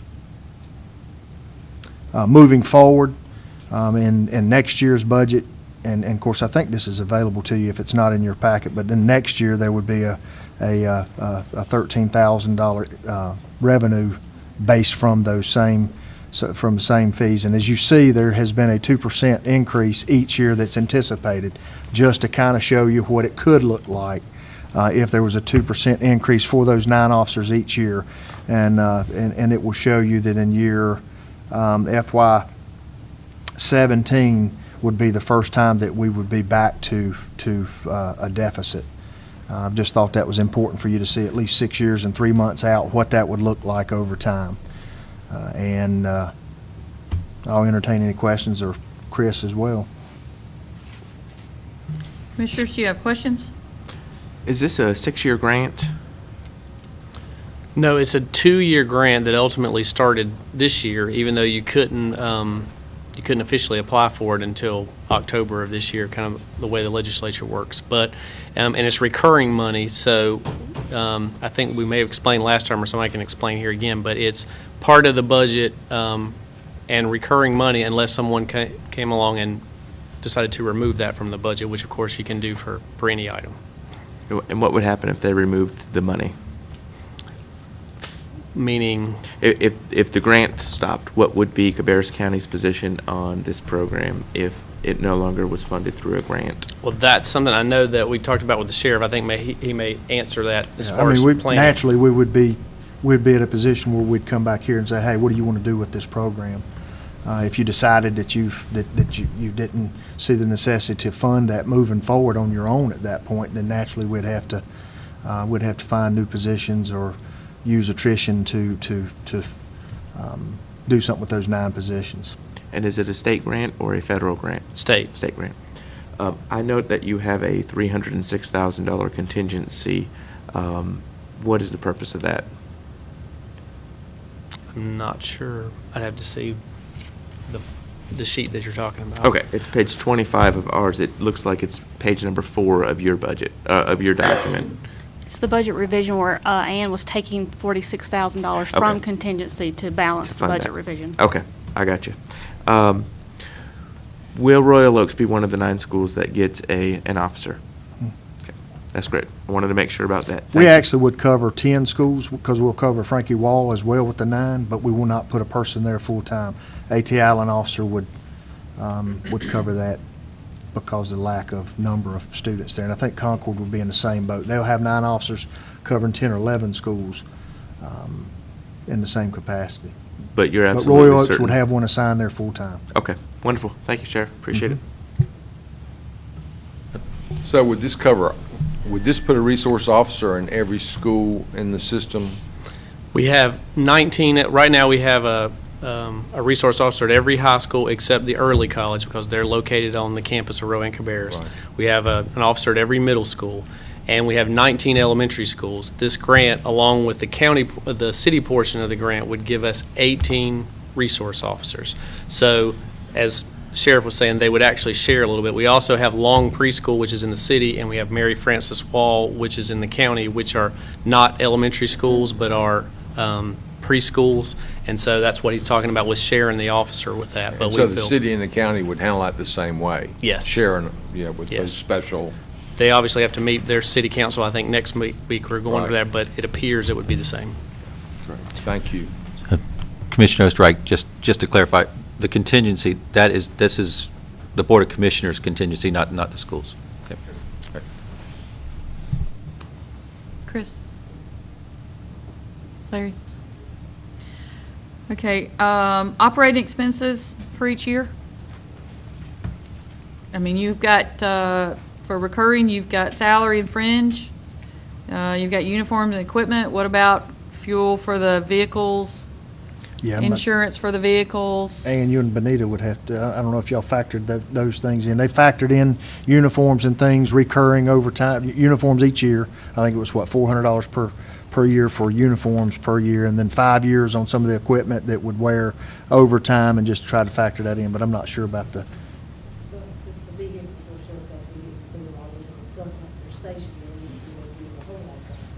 There's not a lot factored in there for fuel. Okay, so you haven't, just because you're not on a microphone, the vehicles would be normally surplus and they would stay in the fleet, so there will be expenses associated with maintaining the vehicles and with fuel going back and forth from the officers' homes, I guess. There would be some, And yes. going to whatever school location they were at. So there is some other impact in the budget that we don't really have. There are some operating expenses. There would be some. I would think in the grand scheme of things, they would be fairly immaterial. Okay. And you said that it's guaranteed for 2 years, which is this year, that ends in a couple months, and next year. And after that, it would be questionable. If it stays, it stays. If it doesn't, it leaves. Right, they would have to vote it out of the budget, and we were notified on Friday that $7 million that the state set aside will pay for 195 officers across the state in 52 school systems. So at this point, we'd like to think that we feel good that somebody's not going to come in and say, let's remove 200 police officers from half the school systems in the state, but it certainly is something that could be done, as you can remove anything from the budget.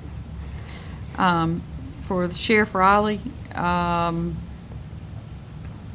think that this came to us because the school system applied for a grant and got it, and we didn't really, I had questions last month because we didn't know anything about it until you'd gotten it, and then we were asked to provide over what's proposed in this particular budget, $115,000 in our budget.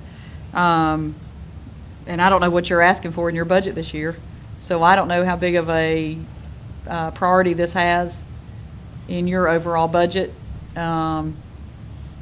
Well, naturally, schools are important to us and safety. And again, when this presented itself, it was not the sheriff's office going out and looking for another program. We've got plenty of those running now, but it certainly seemed like a perfect opportunity that if you saw it important enough and that the school system saw it important enough, it certainly seemed like the time to do it. Naturally, it's just one of those things where the school system and county commissioners have to make a determination of how important it is to you to put officers in schools, and if so, we certainly are standing willing and ready to participate in that. And that's why we jumped on it to say, hey, where else can you get such a bang for your buck with these individuals? But at the same time, there's a lot of other priorities and things that are out there. It just seems, what's important to you as far as programs go, and with all of the things that have been talked about over the last year and some of the tragedies that have occurred in school systems, you may only have this type of opportunity to match dollars the way this is being done. So, Chris, I hadn't talked to you about this prior to the meeting. I presume the other commissioners got the same message I did. I was gone through the weekend and got home. There was a message from a parent concerned about a situation at an elementary school. I did talk to the principal, and the principal said that it was being addressed. How many incidences do you have at elementary schools that need resource officers? Because you're talking you already have them at middle and high school, so you're talking elementary school. So how often do middle school or high school resource officers get called to an elementary school to help with situations? And what kind of situations would a resource officer at an elementary school be expected to deal with? Yeah, obviously I don't have any numbers about that. Currently, right now, we have officers assigned to every elementary school, meaning that the principal at elementary school can pick up the phone and know that this officer is somebody that I can call their cell phone and they can help me and answer a question. As far as how often do the police get called to an elementary school for an incident, that's obviously pretty rare. But as far as what they would do, they would take the lead on a lot of safety issues. For example, right now, principals and assistant principals are responsible for lockdown drills, safety drills, all the things that would happen. Obviously, when there's a resource officer there, they help with that scenario. At elementary school, I would say the things that I get involved with as in my role are a lot of custody issues that happen and present themselves much more at elementary school than they do at the other levels for whatever reason. I can't speak to that, but mom and dad are having an unhappy agreement with the way things are done, and dad shows up at school and we have to call and clarify that. That's one of the things that they rely on police officers for. Also, there are a list of about 18 offenses that are reportable offenses, meaning regardless of the age or the child, if an elementary school student brings a knife to school, for example, that has to be reported to the police. It does not mean that the police are necessarily going to charge a second grader with having a knife at school, but it is something required by law that they have to report to the police. So again, that's something that they have to pick up the phone and report and work on. So besides just the presence of a police officer there and all the things that come with that, there's quite a bit now of requirements that are safety requirements, again, drills and things that these guys and ladies would take the lead on, I think, which obviously frees up administrators to observe classes or do whatever as these guys are working more with that. So I don't know if that answers your question generally, but. Yeah, I didn't know what issues, we all want to believe that, especially at the elementary level, that everybody's happy and enjoying recess and milk and nap time in the kindergarten and everything else. So I didn't know what kind of issues that, the need for a resource officer on every campus was and what kind of things they would do. So back to the sheriff, how would you fill these positions? I mean, you're talking about wanting something in this school year where we're in March. You got March, April, May, half of June. Right. So 3.5 months left. How are you going to fill positions? And we've been discussing this since back in December, and we told them right up front that there's very little way that we could do it, mainly because we couldn't get. If we could identify at that time 5 officers that could go into a school system, we couldn't get them in training for a school resource officer because they don't offer those now. It would be summer, so we were trying to find an alternative way of doing for the rest of this school year, and then we could come before you and pick it up and see about picking it up during the summer and get them in those schools. Since that time, they have been in further discussions with the grant folks. And found different ways of using these opportunities to go ahead and identify those folks now. So I guess to further direct your question or answer your question is that now we have come up with a solution of identifying the folks within our agency now that has a little bit of time in and backfill those positions with the new folks that would actually come into the new positions. Okay, so we would take. We've identified one lady now that wants to come to work for us, and we're right on the verge of hiring her that's got a number of years' experience in the school system. So she would fill one of those. We'd still have 8 left to fill, and we'd identify those folks within our agency in different areas and backfill those positions. That way we had some folks that were assigned to the schools that had experience, and we could get them in school, and they could go ahead and start paying those people out of funds now. And that's kind of why it offset the cost, because if we identify somebody now that's been in our office for 4 or 5 years, you're paying them now at a salary of 4 or 5 years.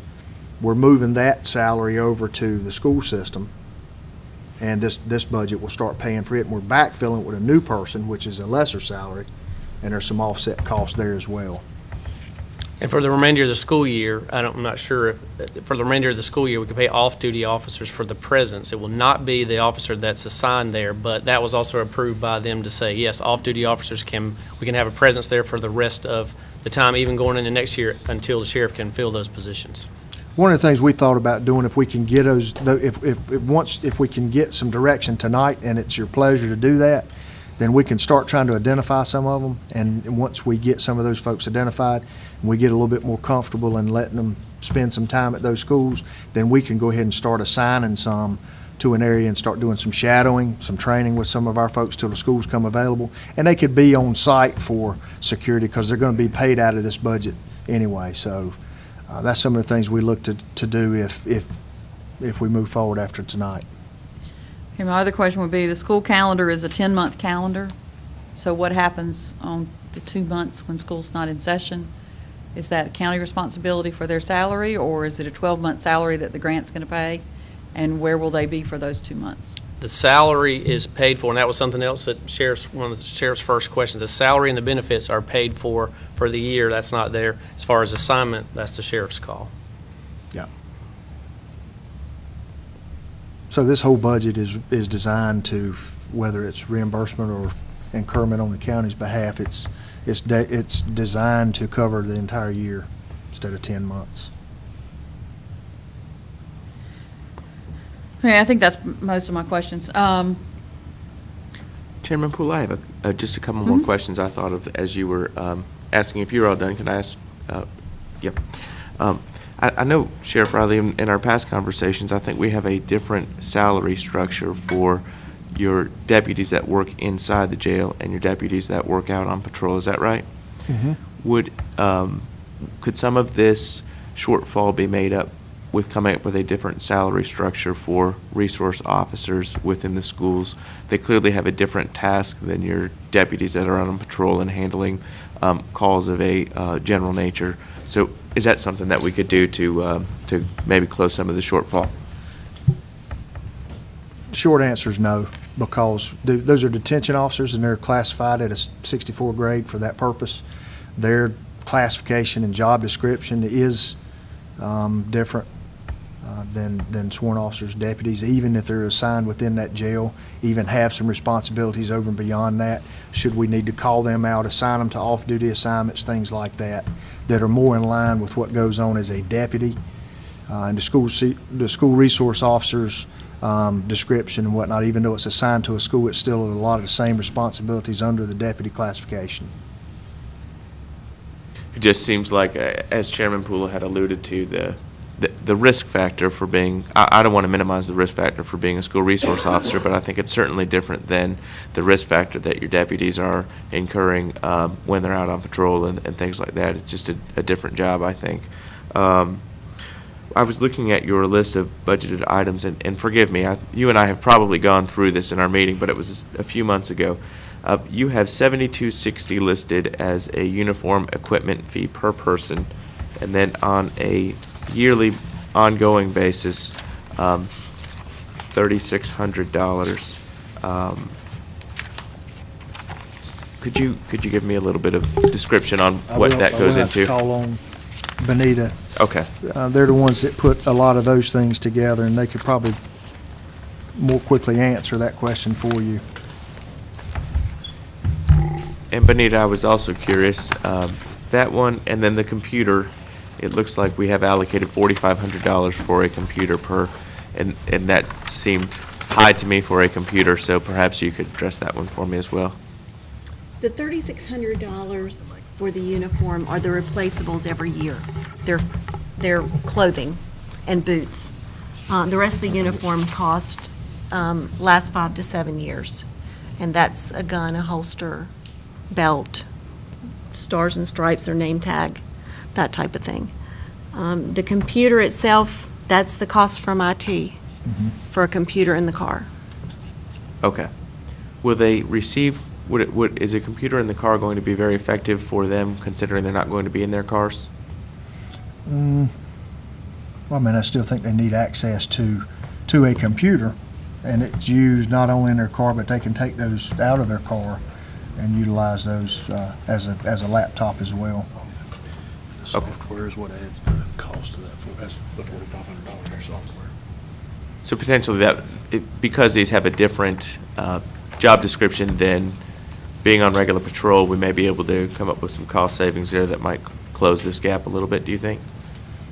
I mean, I think that's what they've spent the last couple of weeks doing, is trying to close that gap. If you were to present to us that you didn't want them to have a computer, we certainly could go back and look at that, but I'm not real sure that us sitting in here tonight classifying that their job is not as dangerous or not as necessitated as someone on patrol is a mistake. Because they deal with a lot of the same general public, and they have the potential for problems in and around those schools at any given time with lockdowns, and maybe even more with active shooter training and stuff like that, and being the initial person at those. And so, you know, looking at those things are some of the things we've done in the last couple of weeks. I mean, surely a computer is one of those things this day and time that we all look at and say, darn, I wish we didn't have those. I mean, and I certainly don't mean to minimize the danger. I was just acknowledging the fact that, for instance, the danger inside the jail is not less than the danger out on patrol, but we have a different pay scale because they have a different job description, and this is just a different job description, and that's really all that I meant to convey. Most of those folks that are in the jail are also detention officers. Yeah.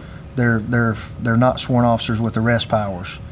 They don't have some of the same responsibilities that and there's still a few of those deputies that are there, but we also get that extra out of those folks by assigning them different places. So there is clearly a difference between what a detention officer at that 64 grade in the jail does as opposed to that patrol officer, which is the difference in that pay. Benita, could you give me a little better breakdown of the 7260? You said it was a gun and a holster and their belt. Yeah, but that's not the 7260. It's 8467. That's why I was confused about where you got that number from. You want is this John, the number? I can speak to that if you like. I mean, we got the list right here. It doesn't include BLET training. Right. It doesn't. Yeah, that's where the 7260 comes from. But it's a breakdown of everything pretty much that I have on. I mean, the unfortunate thing, that costs about $4,500. And that's our lifeline that we have to have as an officer. That's the biggest cost to your 7260. That is separately listed on our list as $4,600. No, sir. That's a radio for the car. Okay. This is included in the equipment. Okay. When it talk There's about one equipment, on the body and one in the car. when you talk about the equipment for the officer, that's everything that's listed. The other items you have on there is the computer, shotgun, and radio. Those things are for the vehicle. For lack of better terminology, I mean, that's pretty much that officer's office, that they would have the car and probably somewhere in the school where they could take the laptop from the car, but the other things they will need for their vehicle. Okay. Thank you. I appreciate And it's separated out because if we surplus those cars as we get the new ones in, then the new ones will come in with no radios. Normally, we'd switch all that stuff out, and there would be no second radio cost. So yeah, you're looking at a mobile unit that goes in the car, which is about what, $4,500, and then you're looking at the one that goes on their side. Do you think that is it necessary that they have a car with all of this equipment in there when they're not going to spend time in their vehicle? They're going to be out walking around and things like that. It's just, that's the thing for me. We're spending a lot of money on equipment to go in a vehicle that, you were not here last meeting, Right. Sheriff, but it was explained to me that the primary benefit of having the vehicle was to park it in the parking lot and be a deterrent for people. That's what was said at the last meeting. You may not agree with that, but if that's the primary benefit of having that vehicle, I don't know that it needs all of this equipment, and we're really very close in terms of, you have done a tremendous job in getting most of these expenses to be covered by this grant. We are very close, and I'm just wondering if there's a way that we could really make this absolutely cost neutral for the county, and then it would be a tremendous win-win for everybody involved. You said a whole lot there. I mean, if you've got something that you can look at on there that you would rather them not have, propose that. We've done that. We've sat down and we looked at that. If you want to, you talk about and I know in your mind it's like, well, they've got a radio on their side, but they don't have one in the car. They're not one and the same. And that's why I tried to say, you can't really make the mistake of saying that all they are is just in that school waiting on someone a trip, and they're going to be there to deal with that. They have to come and go from that. They have to respond to close proximity to that. They have to respond to things that occur on their way to an after-hours event. There's all kinds of different things that happen. Yes, one of the benefits of having a vehicle there, one of the benefits, and would I say it's a primary benefit? I wouldn't. I would say it is a big benefit to have that car as a deterrent sitting out there. So if someone wanted to try to do something bad, they had to think about dealing with that aspect of it and where that person may be. But there's a lot of different benefits that are equal to that, and that is that if we have to transport, which we do from time to time, if we have to respond to something that we could keep away from a school, I'd rather them leave that school and go into close proximity and stop it from getting to that school. And they've got a vehicle that's identifiable. There's so many different things. Sometimes we have to deal with someone that's leaving the campus, and I would much rather them be in a vehicle that's fully equipped and able to stop that. They're a deputy. These are the tools of the trade for officers of the law, and that's what they are. They're full officers of the law, and when you start classifying that this deputy don't quite need this, and these are equipment here that's been identified for the average, just for the officer. We have specialties out there such as SWAT and bomb squad and things like that they get different equipment. But this is a lot of the equipment. I'll be glad to give you a list of it and you can look at it. And but I think that's probably more where your question's coming from about that radio. Do they need a radio in the car since they have one on their side? I mean, looking at we certainly could go talk about it, but I wouldn't want to take that out. Over 6 years and 3 months, we're talking about a total expense of $114,000 incurred by the county, and they're spending over $6 million, almost $7 million on this program. That's pretty good bang for the buck.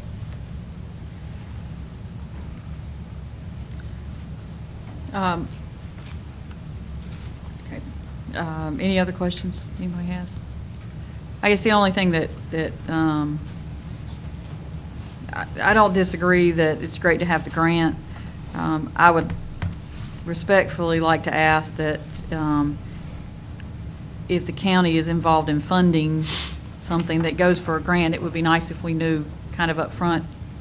We're at the end of a budget cycle and we could wait a couple months and put it as part of the budget process, though I understand then you would lose these couple months worth of the money, which apparently is going to cover a good bit of the equipment. So I don't know how that really would flush out if we waited and did it as part of the budget process and waited and actually did something in July. You know, that might be more harmful to the bottom line, I guess, than by going ahead and doing it. I'm not 100% certain on that, but I would, as has been said before by other commissioners, every month or so we get additional requests, and I just have trouble getting a handle on all the different requests. So, but I don't disagree that, you know, having the grant money there is a good thing to leverage that money, and obviously it would help. It's not been identified, as far as I know, previously by the Sheriff's Department for expansion of officers. I would say that my intention would be that if the money goes away and it would become the sole responsibility of the county, that the program would go away. Because without the grant, you're looking at $500,000 a year.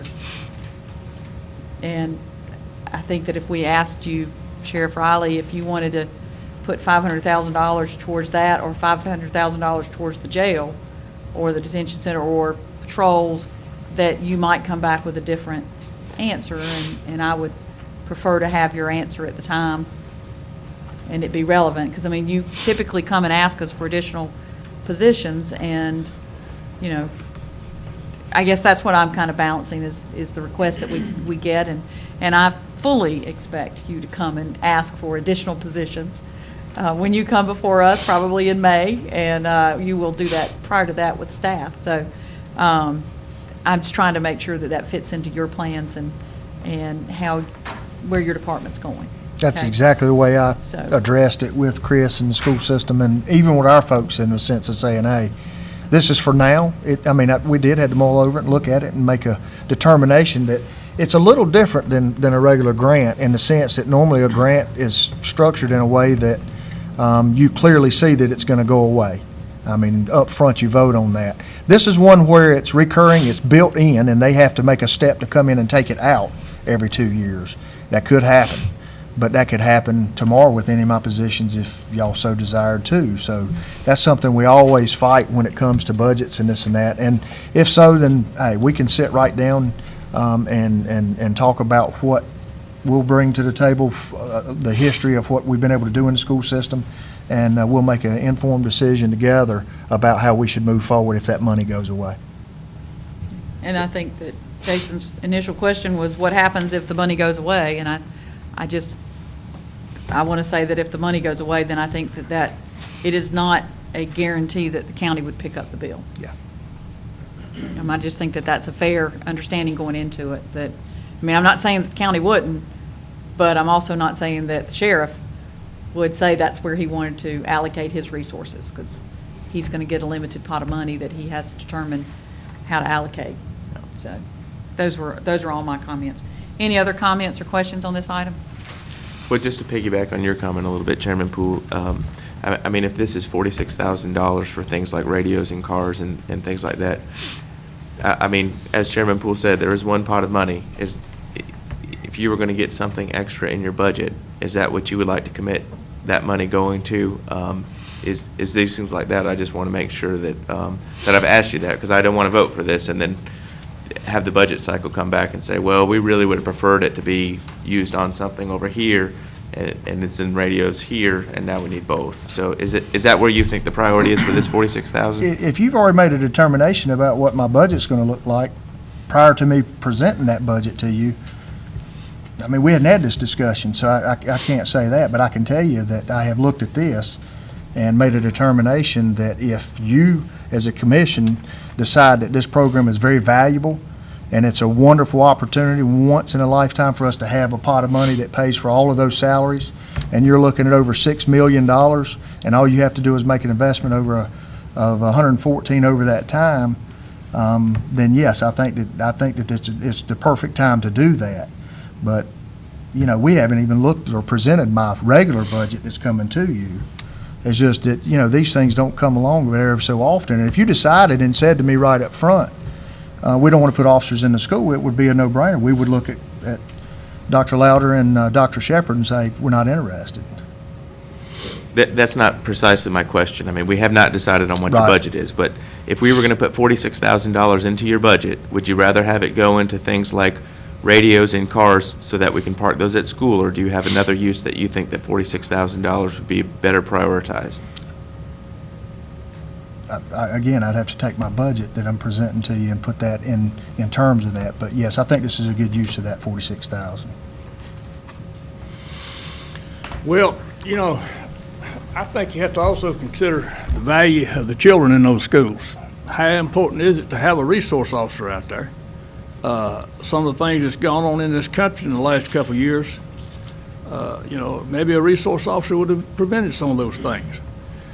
And to put a resource officer on the school ground and not give him all the equipment that a regular deputy has, he may be running after somebody and drop his radio. By the time he gets to his car, he may need the radio in that car. I can't see, that's like saying, well, let's just take his gun away from his resource officer. And that don't, if I was going to be a resource officer, I'd want all the resources I could get to be out there. And I think it's very important that we have somebody out there to protect the children. And I think that's what we ought to think about, is the children in these schools. Okay, anything else? Yeah, it is a thought. The 46,000 could be, I know that's coming out of our contingency fund. It could be split with the school system.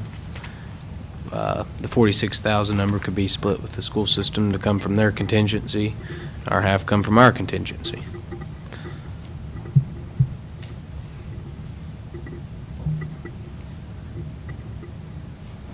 Were you reaching for your microphone? Okay, sorry, I stopped for a second because I thought maybe you were. Okay. I think that as far as you know, the payback on the large sum of money that would be coming in and everything else makes it a project that we should look at. And the reason I'm asking, I just want to ask a few extra questions to make sure that I understood what was being proposed. And I just, you know, I was concerned about the 10-month versus 12 months, and I want to make sure that the sheriff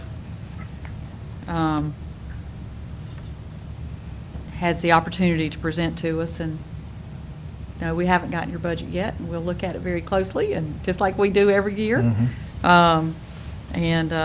You know, during the budget process, we'll make some other determinations. So I appreciate you all being here to present this. Does anybody have anything else? Well, I'd just like to say I agree with Commissioner Burridge's comments. I think it's a lot of bang for the buck. And I think we do need to properly equip these officers, and this is a great opportunity for us to do it with a significantly less capital outlay than any other time. So I think it's a great opportunity for us. Okay. Thank you all very much. Appreciate you being here. Yeah, didn't make a mistake. 4.5, according to my notes, we need to move that to April. And I'm sorry, I should have done that when we approved the agenda. The gentleman that's going to give us that information was not able to make it. A lot of rain today and the possibility of bad weather, and I know that there's some bad weather in some parts of the state, so the request was made for us to move that till April, and we will do that. So next we have 4.6, discussion of the November bond referendum for Cabarrus County Schools, Kannapolis City Schools, and Rowan Cabarrus Community College. We have Steve here with us, our intrepid bond counsel. Good evening. Good to be with you again. Of course, Pam Dubois. So I don't know who wants to start the conversation. Steve's going to start the conversation, okay? We're glad to have you. Nice to be here. I can start it from the perspective of the agenda item, and I believe Mike, Rich, me, Ann, and Steve were on a conference call determining what we needed to do as far as this agenda item was concerned, and came down to, for the start of the process, to two separate requests that we need, and one is to formally accept the resolutions. Very simple in that respect.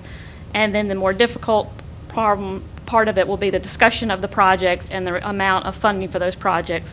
We requested that Steve Cordell be here today so he can explain to us, based on statutes and laws and the pre-application meeting and our schedule, what we need to do and what we need to accomplish when. And Ms. Wilson, if you'd like to come up here too, because you've already scheduled the application meeting with the Local Government Commission, and she can share that date with you too. So I think we're here to provide you with a great deal of data on how this process works, and I'll let you take it from there. Sure. Always a pleasure. And just a reminder, at the last time we met, or I was here with you, it's important to not lose sight of the fact that anything that you do ultimately has to be approved by the Local Government Commission in terms of, not so much in terms of the projects, but when I know that each of the school boards and the community college has formally presented you with a petition requesting a bond referendum. And so, as we talked before, under North Carolina law, you are required to hold a bond referendum. They cannot dictate the amount. That is a matter to be decided by you guys in consultation with the school board in terms of which projects you think will be eligible for bond financing. But most importantly of all is that, the LGC, Local Government Commission, their formal approval actually comes near the end of the process. But you have something called a pre-application conference, where basically you talk with them and discuss with the Local Government Commission the projects. They're going to get some information about the county's finances. So really, at the end of the day, one way if you want to look at it is that you can't really make any hard decisions, at least not in terms of the amount of the bonds that you're going to seek approval for, until you get that conversation with the Local Government Commission. And they'll really be the guide. There was another county that I did work for back in the late 2000s that wanted to have a very large bond referendum. And that was a situation where after the pre-application conference and in consultation with the local government commission, they decreased the size of it. And so because of the local government commission involvement in crucial role, that's why you really can't decide anything definitively in terms of dollar amount, but you can go ahead and start talking about what projects you might think would be appropriate to be fund with bonds. As bonds being, as we talked before, just one of your funding sources. I think Ann has the pre-application conferences scheduled for the 27th. So between now and then, we have communicated to the school boards and to the community colleges the type of information they're going to have to start pulling together about the projects. And as we go there and to that meeting, that's where we'll get a lot more guidance, if you will, from the local government commission in terms of what they think would be an appropriate size. The process is a multi-step. After the pre-application conference, you will, and under the most recent schedule, I'm not sure if everyone has the calendar, there were a number floated around, but at least on the most recent calendar, you would actually, we try to take these meeting actions only at regular meetings, so we don't have to do special notices and things, so we try to only move on the regular meetings. So at the April meeting, you would take your initial action, and that's when you would formally authorize a application to be filed with the local government commission and publish something called a notice of intent. And that is important because that's the point at that first action. That's when you really establish the maximum principal amount of bonds that you're going to issue. As you go through the subsequent steps, you could lower the amount, but you can't really then increase the amount without starting over. So basically, it's important up front to make sure that you have the correct number in terms of what you think you're going to do. And so then there's a process, and that gets published in the newspapers, and then you would have then an initial, the next month in May, you would actually adopt, when you do a bond referendum, what you're technically doing is you're adopting a bond order. That basically it's just an order that authorizes the issuance of bonds for a certain purpose. And purposes are preferably broadly described because in the statutes, different purposes are schools purposes, community college purposes. There's, that's the statutory language that's used. So you would introduce the bond order. At that time, there's some papers, there's a sworn statement of debt that has to be filed. And one of the new things that the Commissioner, that we talked about is that the General Assembly just this last summer, as any bond order introduced after September 1st, you now have to include an estimate as to what you think your interest cost is going to be over those bonds. So we're going to have to come up with some assumptions in terms of, when the bonds will be issued and what we think the interest rates will be. Interestingly enough, they realized that, if we could know where interest rates were going to be, we'd probably be having this meeting in the Bahamas. And so, it's just an estimate. And the fact that you're wrong, higher or lower, doesn't impact the validity. But you do at least have to put an estimate in of what you think the interest expense is going to be and what the basis is. So we'll have a set of assumptions there. So then there's also a public hearing that you have to, at the next meeting. So at the May meeting, you would call the public hearing, and then that would be at your June 16th meeting that you would start off by holding a public hearing, and then at that point in time, you would formally, at that meeting, you could formally then adopt the bond orders, and there'll be a bond order for each, not for schools as a whole and for community college as a whole. There has to be two separate bond orders, and so then you would adopt the bond orders, you would adopt a resolution calling a referendum for November 4th, 5th, whatever the date is, and then you're basically done with the upfront part of it, you do have to come back after the referendum, and the Board of Elections will certify the results to you, and then you have to declare the results and gets published. And all along the way, in each step, there's usually a publication. As I mentioned earlier, the notice of intent gets published. The bond order actually gets published, and then you publish again after it's adopted. Just publish a notice saying it's been adopted. The notice of referendum gets published. So there's a lot of publications, and we'll take care of, when I say we, I take care of getting all that. We get it published in the Tribune because you need to have it published in a paper, of general circulation. And so that's the pre-process. And as I mentioned again, as you go along, and that you can take it. Most people, it's very rare that that the dollar amount changes as you go through the process, but it certainly is legally possible. But so you want to make sure up front, when we take that initial action, whatever amount of dollars you have for schools and whatever amount of dollars, principal amount of bonds you want for community college, we need to have that set, and then recognizing that at least technically you could reduce it, but you couldn't increase it without going back through the process and starting over again. One thing we've done in the past is talked with the underwriter, because of the premium and the discount can mess with the actual face value of the bond. Yes. So we take that into consideration with the worst case scenario. When I get them backwards, which one goes up? I think the premium goes up. No, the premium goes down, discount goes up, to make sure that we have that into the calculation before we set that number also. Yeah, the premium you'll be selling the bonds for. So if you're selling $10 million worth of bonds, and if you sold them for a premium, you'd get more than $10 million. And so that's then bond proceeds that can be used. Discount works the other way, is that if they're sold at a discount, you're getting less than face. And so you have to make sure you have room. And again, just to remind you, as we talked about before, the bond order and the referendum, all it does is it gives you the authority to issue X, dollars of bonds. It's then subsequently up to you through later action. Each time you issue a bond issue, you adopt something that's generally referred to as a sale resolution that will set out the particular terms of that particular bond issue. Like you may say, let's just say, for example, you were going to do $10 million worth of, authorized $10 million worth of school bonds. Well, as I think we've talked before, that bond order, you technically have a 7-year period within which to issue that $10 million. So you could decide that next year you want to issue $2 million and a fixed rate, and it's generally market rates, but you might have like a 15-year maturity, you'd have a 20-year maturity.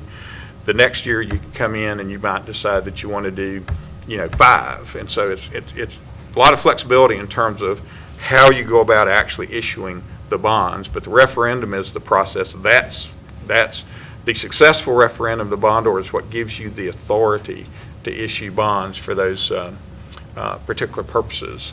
And we try, my recommendation is that as you describe the purposes, that you try to be generic. The statute permits you to be generic, just because, and that you can create situations for yourself where you don't have flexibility, because history tells us the qualified school construction bonds is a recent example. I mean, if anything in the construction industry and the bond industry and all that, costs are going to move around a little bit, and you want to have at least the flexibility to change with circumstances, as opposed to being locked in, for a particular cost for a particular school or whatever. And you can draft your bond orders both for school purposes and for community college purposes that gives you a lot of flexibility in terms of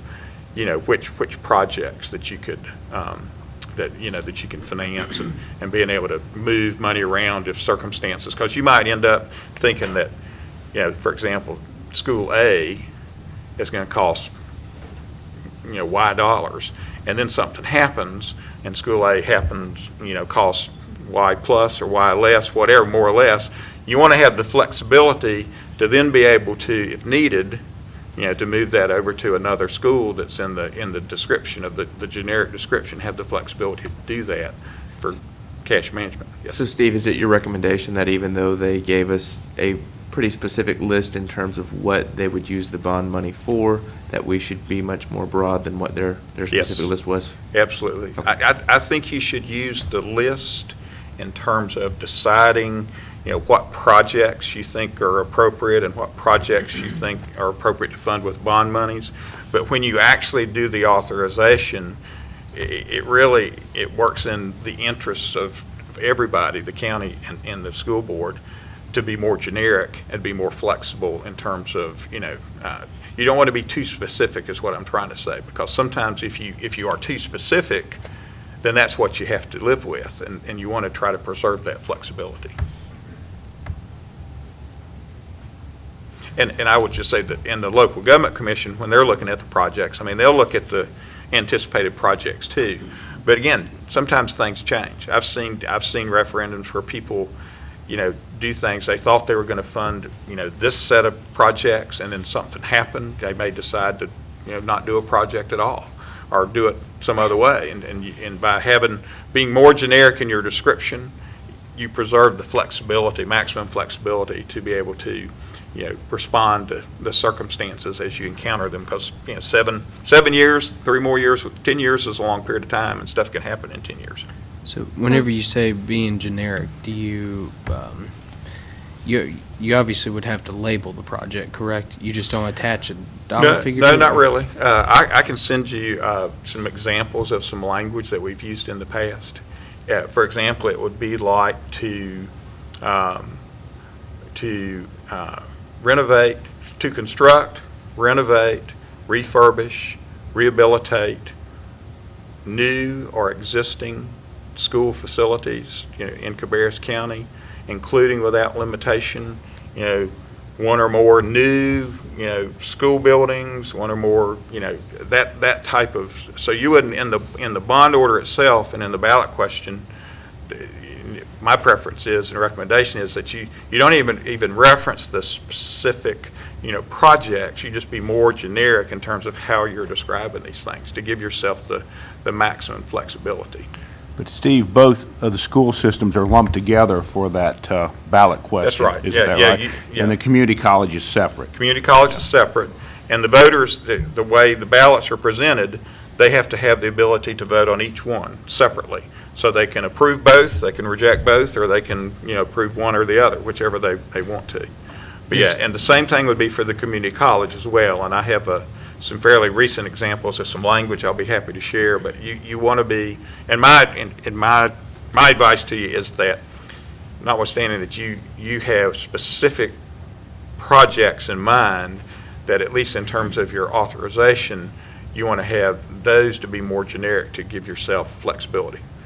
Because ultimately, even once you get the authorities, before you have to come back, and each time you want to issue bonds, you do a new resolution authorizing that particular series of bonds, and that's when you'll sort of go over the projects with the local government. They're also involved in the issuance process as well. You have to go back to them to get them to approve the issuance, because they also ultimately approve the terms, the length, the principal amortization. They set limitations in terms of what the interest rates can be.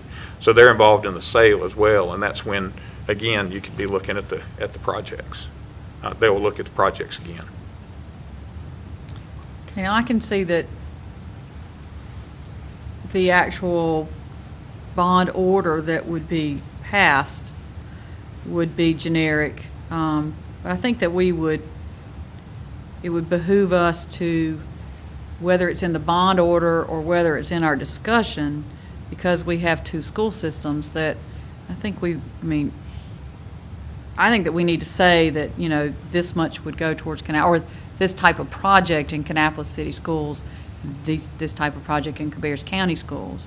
It's going to be hard to, I can understand the ordinance or the order being vague, but I think our conversations need to be a good bit more specific as to projects. The request that we have, I think, plus or minus, is about $107 million from the three entities. So, but I think that we need to give some assurances to Kannapolis City Schools as to what they could reasonably expect, versus leaving it wide open and make a determination that, because, you know, the project that they want is a large project, not in comparison to the others, but, you know,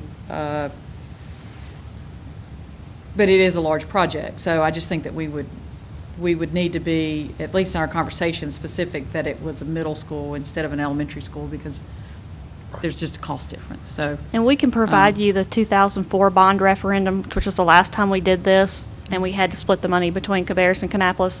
We can actually pull those documents and let you look over exactly how they were adopted and what those languages said, because from what I recall, the actual amount of money that each one got was predetermined. So when he's saying generic in terms, the description of what they can do with it's generic, but the amount of money that Cabarrus gets and Kannapolis gets is set. okay.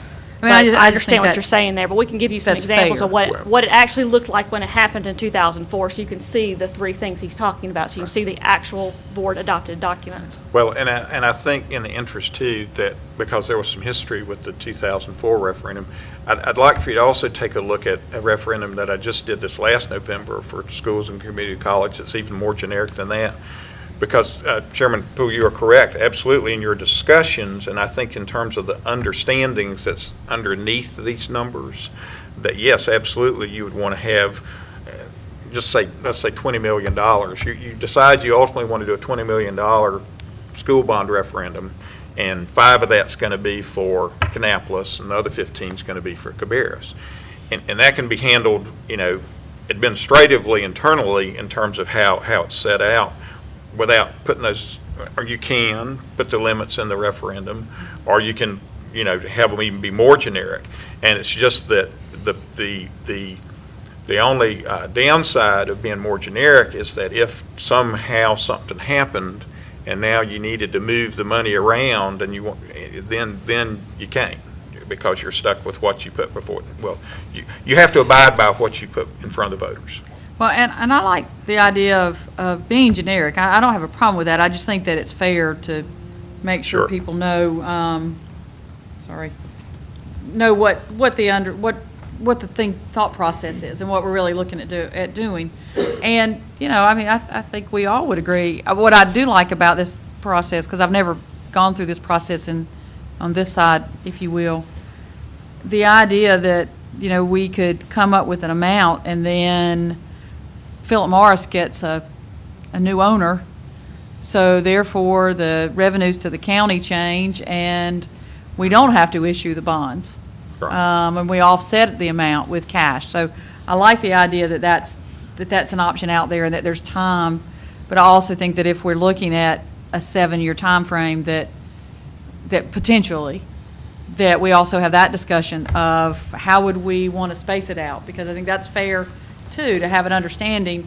You don't want to say, you know, vote for the bond, but we're not going to give you anything for 5 years. Or maybe we do want to say that, but I think it's, for their planning purposes, the more information that we can give all three entities, the better off they'll be and we will be. And I'm not saying that, I would not want to put it in a bond order. I want to be more generic. And I do agree with you that you'll have a cost overrun on one school and a cost reduction on another school. Perfect example. 2 middle schools were built at the exact same time in Cabarrus County Schools. 2 different people at Department of Insurance in Raleigh reviewed both plans. One plan sailed through, not a problem. The only difference between the 2, literally, was one was a mirror image, because that's how it fit on the property. One sailed through without a problem. The other person made all kinds of changes with standpipes and all kinds of other changes. So there were all these additions to this one school, and it was, in my opinion, my humble opinion, it was completely illogical that you got 2 different people in the same department in Raleigh, and they both had completely different views.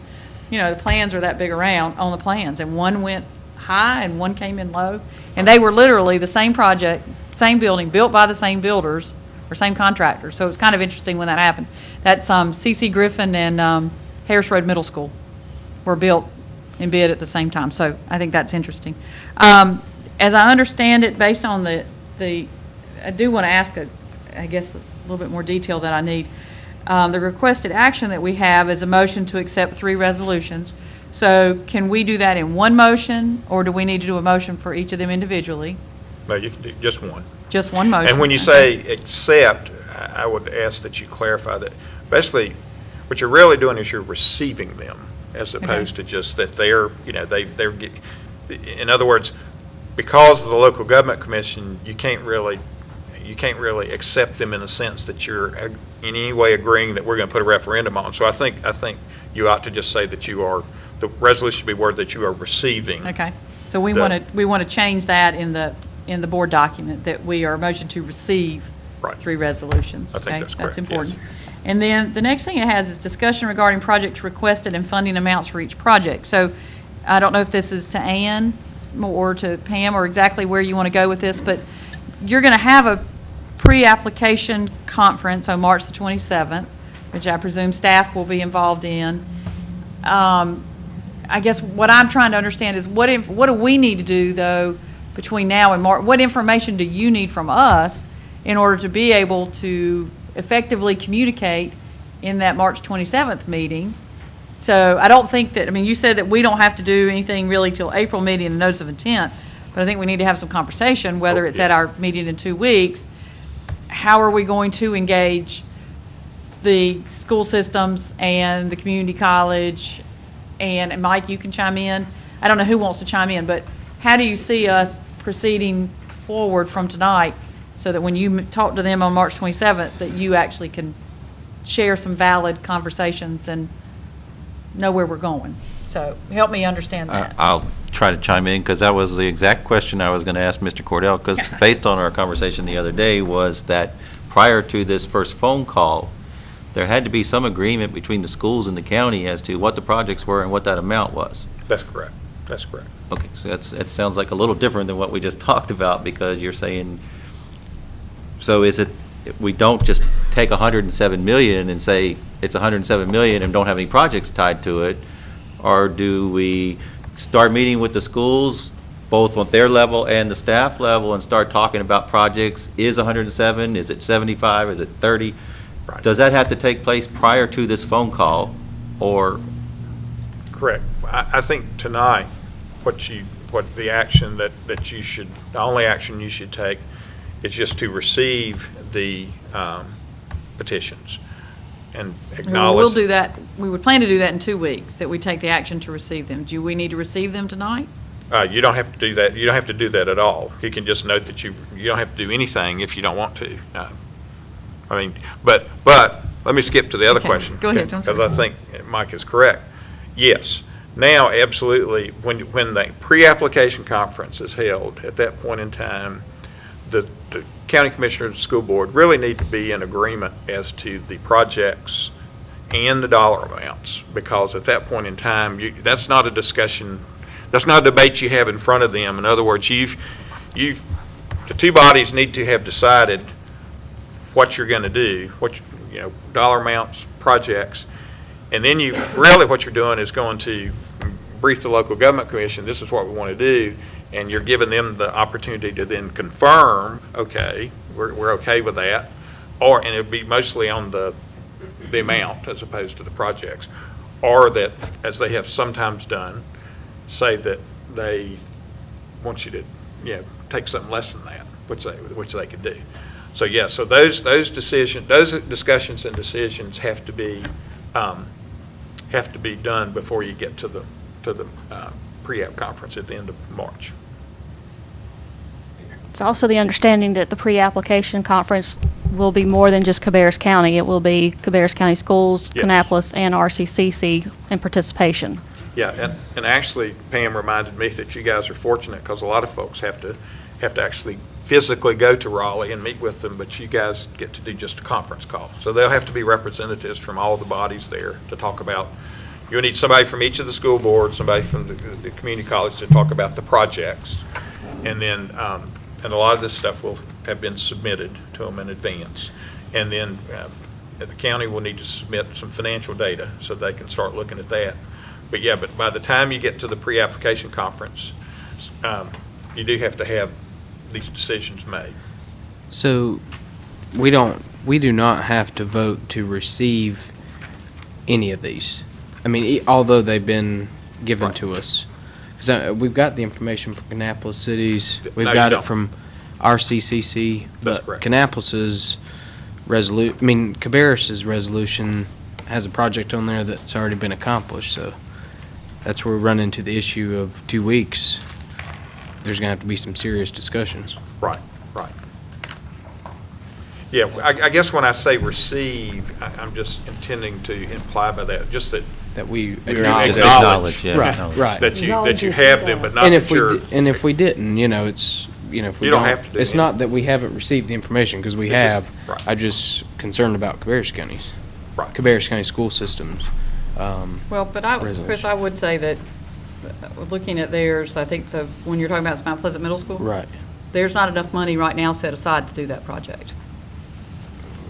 Based on what we moved, we didn't move enough to do that project, Well, based on what they asked. So I would just say that there may be something in there there may be additional funds, but we haven't identified 100% of that project yet. Well, it sounds like a lot of decisions that has to be, or discussions that have to be decided in 2 weeks.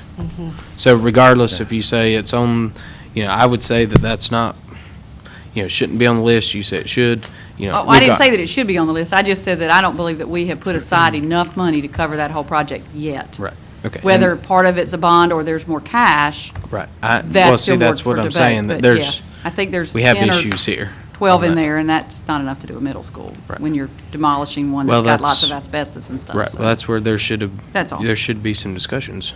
I mean, that's going to be a lot to be done in 2 weeks. So do we, I mean, I don't know what, it's, almost 7:15. I don't know tonight, do we want to set a meeting for next week? Because obviously we have to meet before we meet on the 17th. We need to meet, so if we need to have a joint meeting, we can see if we can do that. Do you want to talk about individual project, or each of these tonight, the request before us, and say what your idea, I mean, we've talked about this for a long time, so do you have suggestions of a dollar amount that you're comfortable with for a bond referendum? What information do we need to get from Ann to help us make that decision? I'm asking a generic question of all four of you. What do we need in order to be able on, really, I think, the 17th, we need to be able to tell staff, or 2 weeks, is that 17th? Yes. We need to be able to tell Ann exactly what she needs, because she's got 10 days, not 10 working days, but 10 days to turn it around, get the documentations to Raleigh, and get buy-in by the other three entities, and make sure that they can have a conference call. So, I don't know how we could have any sort of a really productive conversation about these, either the projects or the amounts, because when we had our joint BOE and Board of Commissioner meeting, I asked them 3 times, what are your estimates for these projects? And they would not give them to me. They said, we're not going to tell you. And then I was stopped from asking anymore, and they said, we'll tell you at a different time. And it's been over a month since then, and we still don't have any idea when they talk about what is their budget for replacement elementary school of Royal Oaks vicinity, what is their budget for capital improvement at Coltrane Webb School, Central Cabarrus High School, or the Glenn Center. I mean, does anybody on this committee right now, on this commission, have any idea what their budget is for any of those projects? what I would say is that they have asked for $60 million to cover those projects. That much we know. For an elementary, we can look at the conversations previously on the allotment for the new elementary school to get some idea. I mean, We can't, you can because back into they're- it. I'm just saying that, but we have to do something. We They're can't just already- say they're- nothing. Yep, that's why I asked them the question, and they wouldn't answer me. Their ORAD study says that to put a 1,000-person school up at Royal Oaks for a replacement would make absolutely 0 sense. So the number that we came up with for their new elementary school is totally irrelevant for this discussion. And I asked them 3 times and was told to stop asking them. They would not give me those numbers. And now we're sitting here and we don't have any ability to do that. That this was the reason why I asked them, so that we could start to look at, for Kannapolis City Schools, I think we know that they have told us several times that their new middle school is projected out at $23.3 million. But I don't know, there are other projects, I don't have any idea. I mean, I don't know how we could set a budget for any of those projects, really without knowing that. And then also, well, I think for Cabarrus County Schools, the lack of information is the most glaring. And Ms. Wilson, excuse me, I'm sorry. Ms. Wilson had requested for all three resolutions, because they came with a lump number, to provide her the detail of what those numbers made up. And I know you got it from Kannapolis and got it from RCCC. Did you ever receive it from Cabarrus? So we can provide you the big number. If you go down like Kannapolis's projects, we can tell you what those big numbers are, and RCCC's, but to this date, we do not have Cabarrus's, and we have requested it. Let me ask this of Mr. Cordell. Are we allowed to proceed forward with Kannapolis City and RCCC and not Cabarrus County? No, I think you have to, since they've petitioned you, I think that you're legally required to, move forward with a referendum. Okay. And I think that we can do a lump sum amount. I mean, he's saying to be vague. Right. I mean, I think that, maybe for the March 27th meeting, we need to have some lump sum amount, but let's talk about Kannapolis. What could be the lump sum amount? I don't know. We haven't had a conversation. Right. I mean, they've asked for 60 million. Right.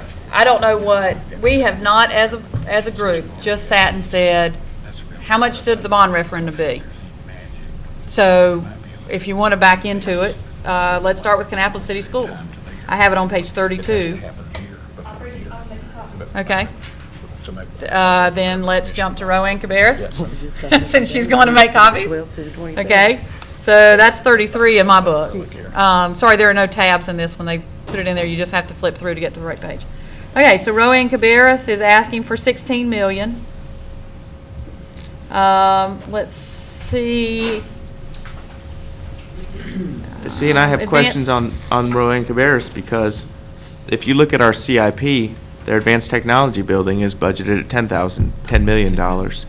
And then it came in at $12 million, and I think now they're up to $12.3 million. So it's increased by 23% in, at least 20% in 6 months. I would like to ask them, why has this increased 20% in 6 months? And that would be the reason why I said that maybe what we're going to need to do is to have some conversation tonight and then try to set a meeting next week. And I would suggest that we have one meeting, but we have 3 parts to it.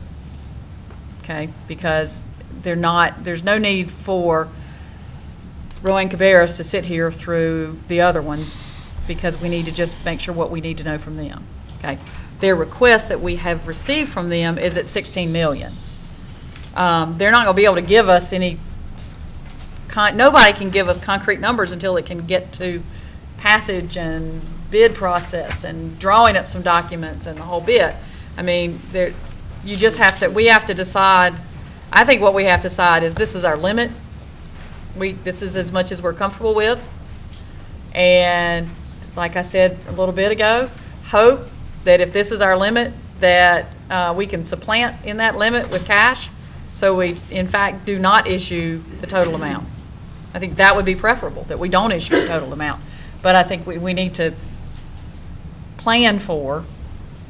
Yes, ma'am. Do you want to Okay, add? on the 16 million, $2 million is to purchase land for the exit road from the back campus. Is that the right words? It's an additional access point or exit point, yes. Okay. $1.7 million is to build the road, and the balance, which should be, I believe, 13.3, if I'm doing my math right, is for building 4,000. There you go. Okay. I'm most comfortable in these 3 items with the 13.3 for the building 4,000. It should be 12.3, right? 12.3. 12.3, he corrected me. That's all right. I didn't even try. I don't know what anybody else thinks.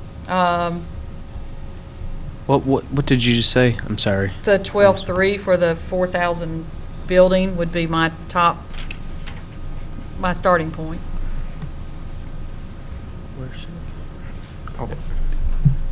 I don't know what you think about all 3 projects. They've asked for 3 projects, so I mean, I'm just throwing something out there. They didn't have to buy land for building 4,000. The land was for the road back. Trying to buy. There is, That's that's for the $2 million. road. That's for the $2 road million. off of the back side of the campus is what Yeah. I was told. Yeah. And there was about a $4,000 escalation figure that they had on their sheet, and I will go get it. I promise you I'll send it to Okay. you tomorrow. But there was about a $400,000 escalation price depending on when you actually issued the debt for the construction of building 4,000. From what I understand, there was land for sale that they were wanting to purchase, and then there was separately, there was a different amount for a road, for the rear exit. Right, But I there was- don't think they were one and the same. There was $2 million for the land that they wanted to purchase to put the road on at $1,700,000. It's $2 million for the land. Steve, you actually attend the 1.7 meetings, is that to build correct? the road on the Here, land. Let me describe for you. They have $2 12.3 million for the building. additional land for South Campus. Currently, South Campus is 23 acres, and this limits the potential of growth and expansion of programs in Cabarrus County. Acquire approximately 10 to 20 acres of land contiguous to exiting South Campus for construction of future buildings, parking, retention, etc. Estimated $100,000 cost per acre. So they have, and then the other one is 1.7 for additional exit for South Campus. RCC believes a western axis tying into the Stanley Works entrance off Highway 73 is a critical emergency ingress-egress. $100,000 an acre sounds pretty expensive. Not Based on on that where side it of is, town. and there's some, based on out there, that's probably, I think that's probably true. I mean, I'm not ready to vote for $107 million, which is what the request is. So that's why I'm just mentioning, the land could be paid for with cash. The road could be built later with cash, possibly. Just starting the conversation. What I'd like to do is get some idea from everybody where you're going with it. Then we can try to figure out next week what your calendar looks like and see if we can, in fact, set up some additional meetings. That's what I was just trying to get a little feedback to help Ann and Mike and Pam. I would like to pay for as much of this as we can with cash and keep the bond to the absolute minimum that is necessary for us to be in compliance with our legal requirement. Okay, I need a little bit more specific. Does anything on Rowan, Cabarrus, that, of those three projects, that anybody wants to weigh in on, that you feel like that's the project we need to move forward with sooner rather than later? I think the building is probably the top priority. When we talk about the land for expansion, I think that once this building is completed, if I understand correctly, that's going to max out what is available. So any future expansion that would occur there would require purchasing additional property. I don't think the property is going to become less expensive in the future. That doesn't necessarily mean we can afford to do it right now. But the property is going to cost us more as time passes. The road is very much in combination with the purchase of that property, if I understand correctly, that they would have to purchase some additional property in order to build the road. Currently, as it has been explained to me, there is only one access point to that campus, which is kind of like an access road.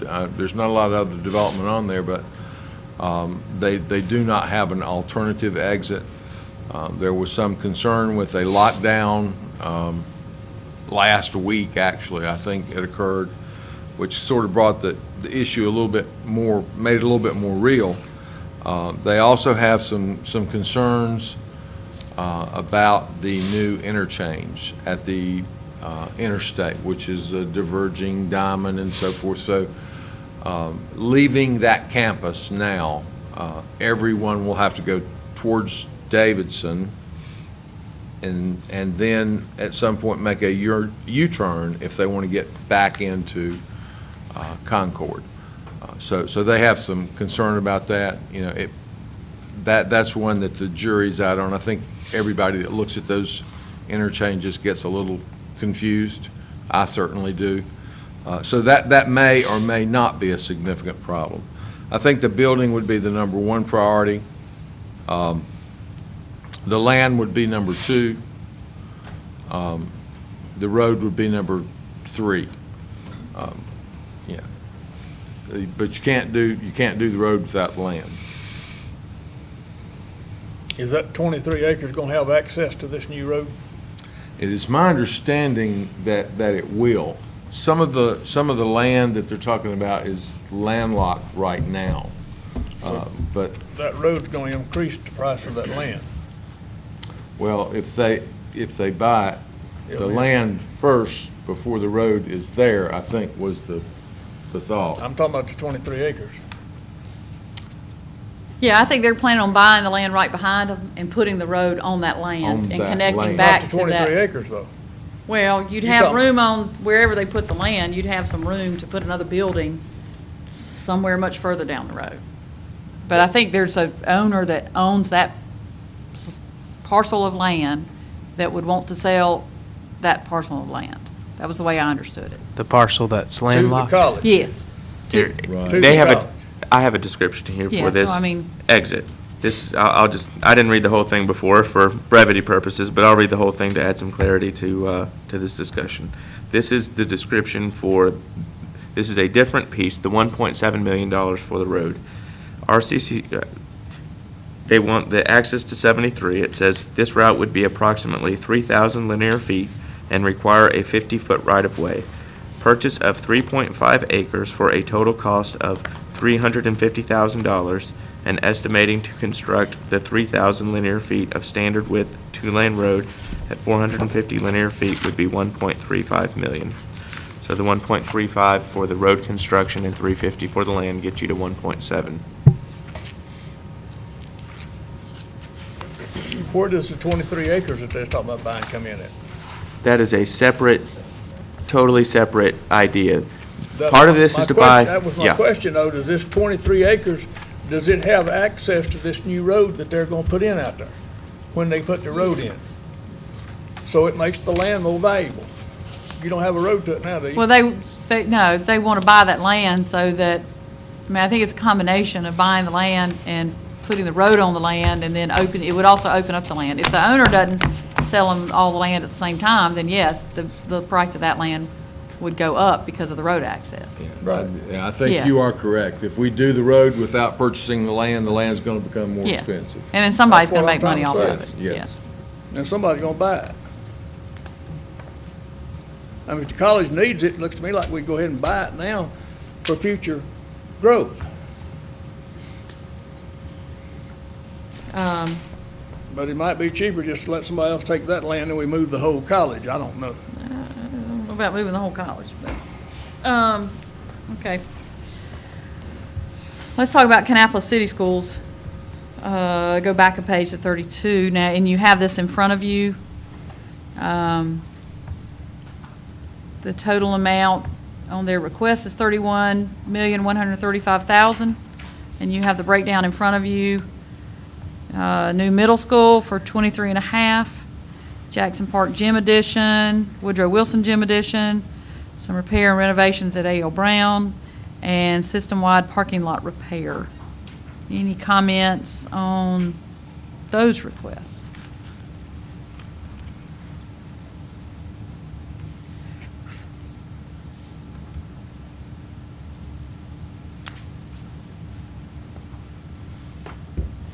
I'll say that their number one has been the middle school, and it's been their middle school for a long time.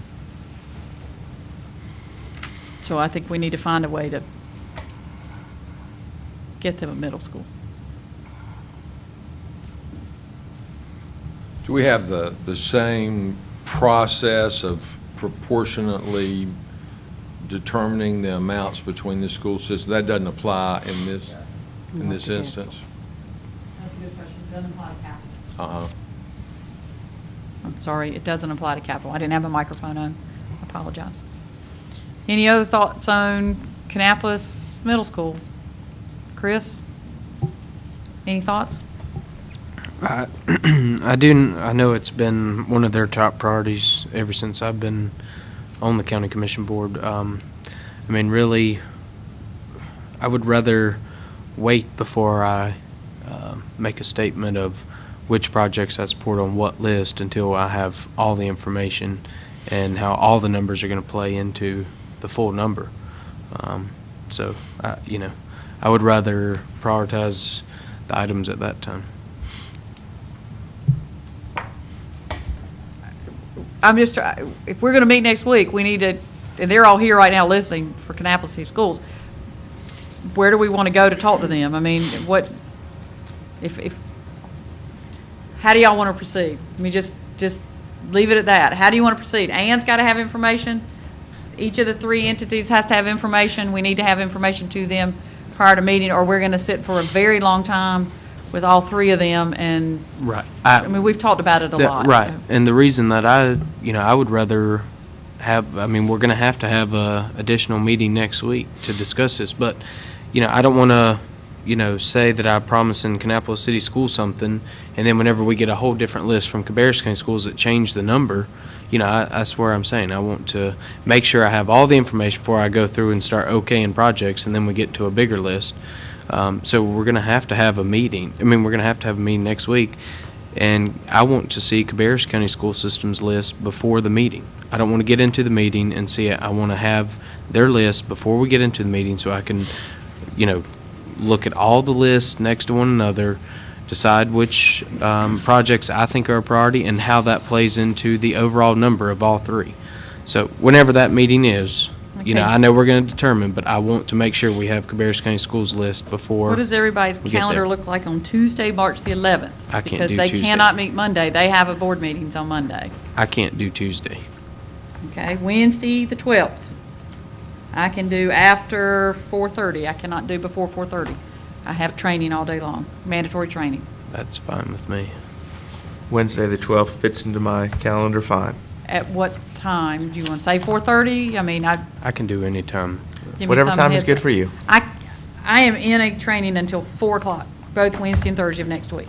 So it's not very far away. I can be here, I think, by 4:30, but I'll be flying in, so not literally, but good thing the sheriff's already gone, so he won't be looking for me, right? Wednesday, the 12th, Larry, are you okay at 4:30? Yeah, I think so. Steve, are you okay? Chris, you said you're fine. Jason, Yes. you said you're fine? Okay, what about Thursday, the 13th? Again, I can do the same. I'd intended to go to Concord City Council meeting that night, but I think this is more important. At 4:30? I would like to give them more than one date, just to make sure what we can do. Yeah, I get done at 4 o'clock on Thursday also, so I could be here by 4:30. Is that, Larry, that's good for you? Yeah. Steve? Chris, you can do Thursday? Jason, can you do Thursday also? Okay, and then let's look at Friday, the 14th. I could be here by 4. I got volunteered. There's nothing more I can say. When you get an email saying you're going to this training, you go to it, so. Is Friday, I mean, I don't know if you want to do Friday night, but if they couldn't find another time, would Friday be okay, Larry? Yeah. Steve? I've got 2 other events. So Friday's off. But I could adjust. Well, we would if prefer that Wednesday or would be Thursday. my last choice. Okay, we would prefer Wednesday or Thursday. Is there a preference, which I can preface it if you wish for me to, on the order that we do? I would say Cabarrus County School goes last. Cabarrus I'm County just Schools saying, they're has going to take a little received- bit longer. Yeah. I think it's fair for the other two not to have to sit through, unless they choose to sit through, that discussion. Is there a preference? Kannapolis City Schools, you guys are here. Do you prefer to go first or second? Do you have a preference? First is good. Are you guys available on Wednesday and/or Thursday? I like Steve's, I like his prioritization. Friday's not the best, but I think. Yeah, are you available Wednesday and Thursday, depending on which of those dates ends up being? Barry and I will be in Raleigh, but. On which day? Both? He's there to superintendent meetings. But he has folks, I have folks that know exactly what we're doing. Okay. Is that a yes or is that a no, that someone can be here We can have somebody here. that can speak and that can share information? Okay. Okay, yes, sir. All right. And as I said before, whatever day we choose, I would like to have the information 2 days before that meeting. And if not, That's what we're trying to do. I know, Yeah. but I'm just making it clear, Mhm. if we don't get the information from the Cabarrus County Schools, then it affects everyone else involved. Okay. I'm just trying to make so that super, super clear. What we want to try to do is Wednesday 1st, Thursday 2nd, 4:30 here. We'll start with Kannapolis City Schools at 4:30. Rowan Cabarrus would go next. And then Cabarrus County Schools. And Chairman Poole, just, I don't want to be out of order, but we're prepared to speak to anything you might ask us or want to know about tonight. And I'm gonna give you an opportunity in just a second. Okay? And then,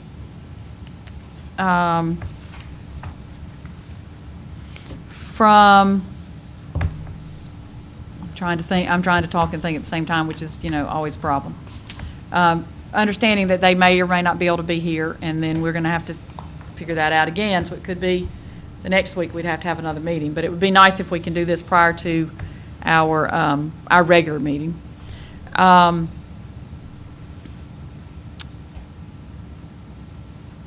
Rowan Cabarrus Community College, everybody has that document, but we can make sure we have a copy of that handy. Is there any additional information that you can think of that you would like from Rowan Cabarrus Community College?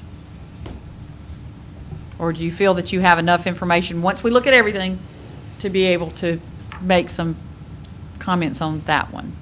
I would like to know why their budget has increased so dramatically in the last few months. I would like to know that. Okay. And I would also like to correct my statement of before. I believe that Cabarrus County Schools is the only one that will not give us a prioritized list right now.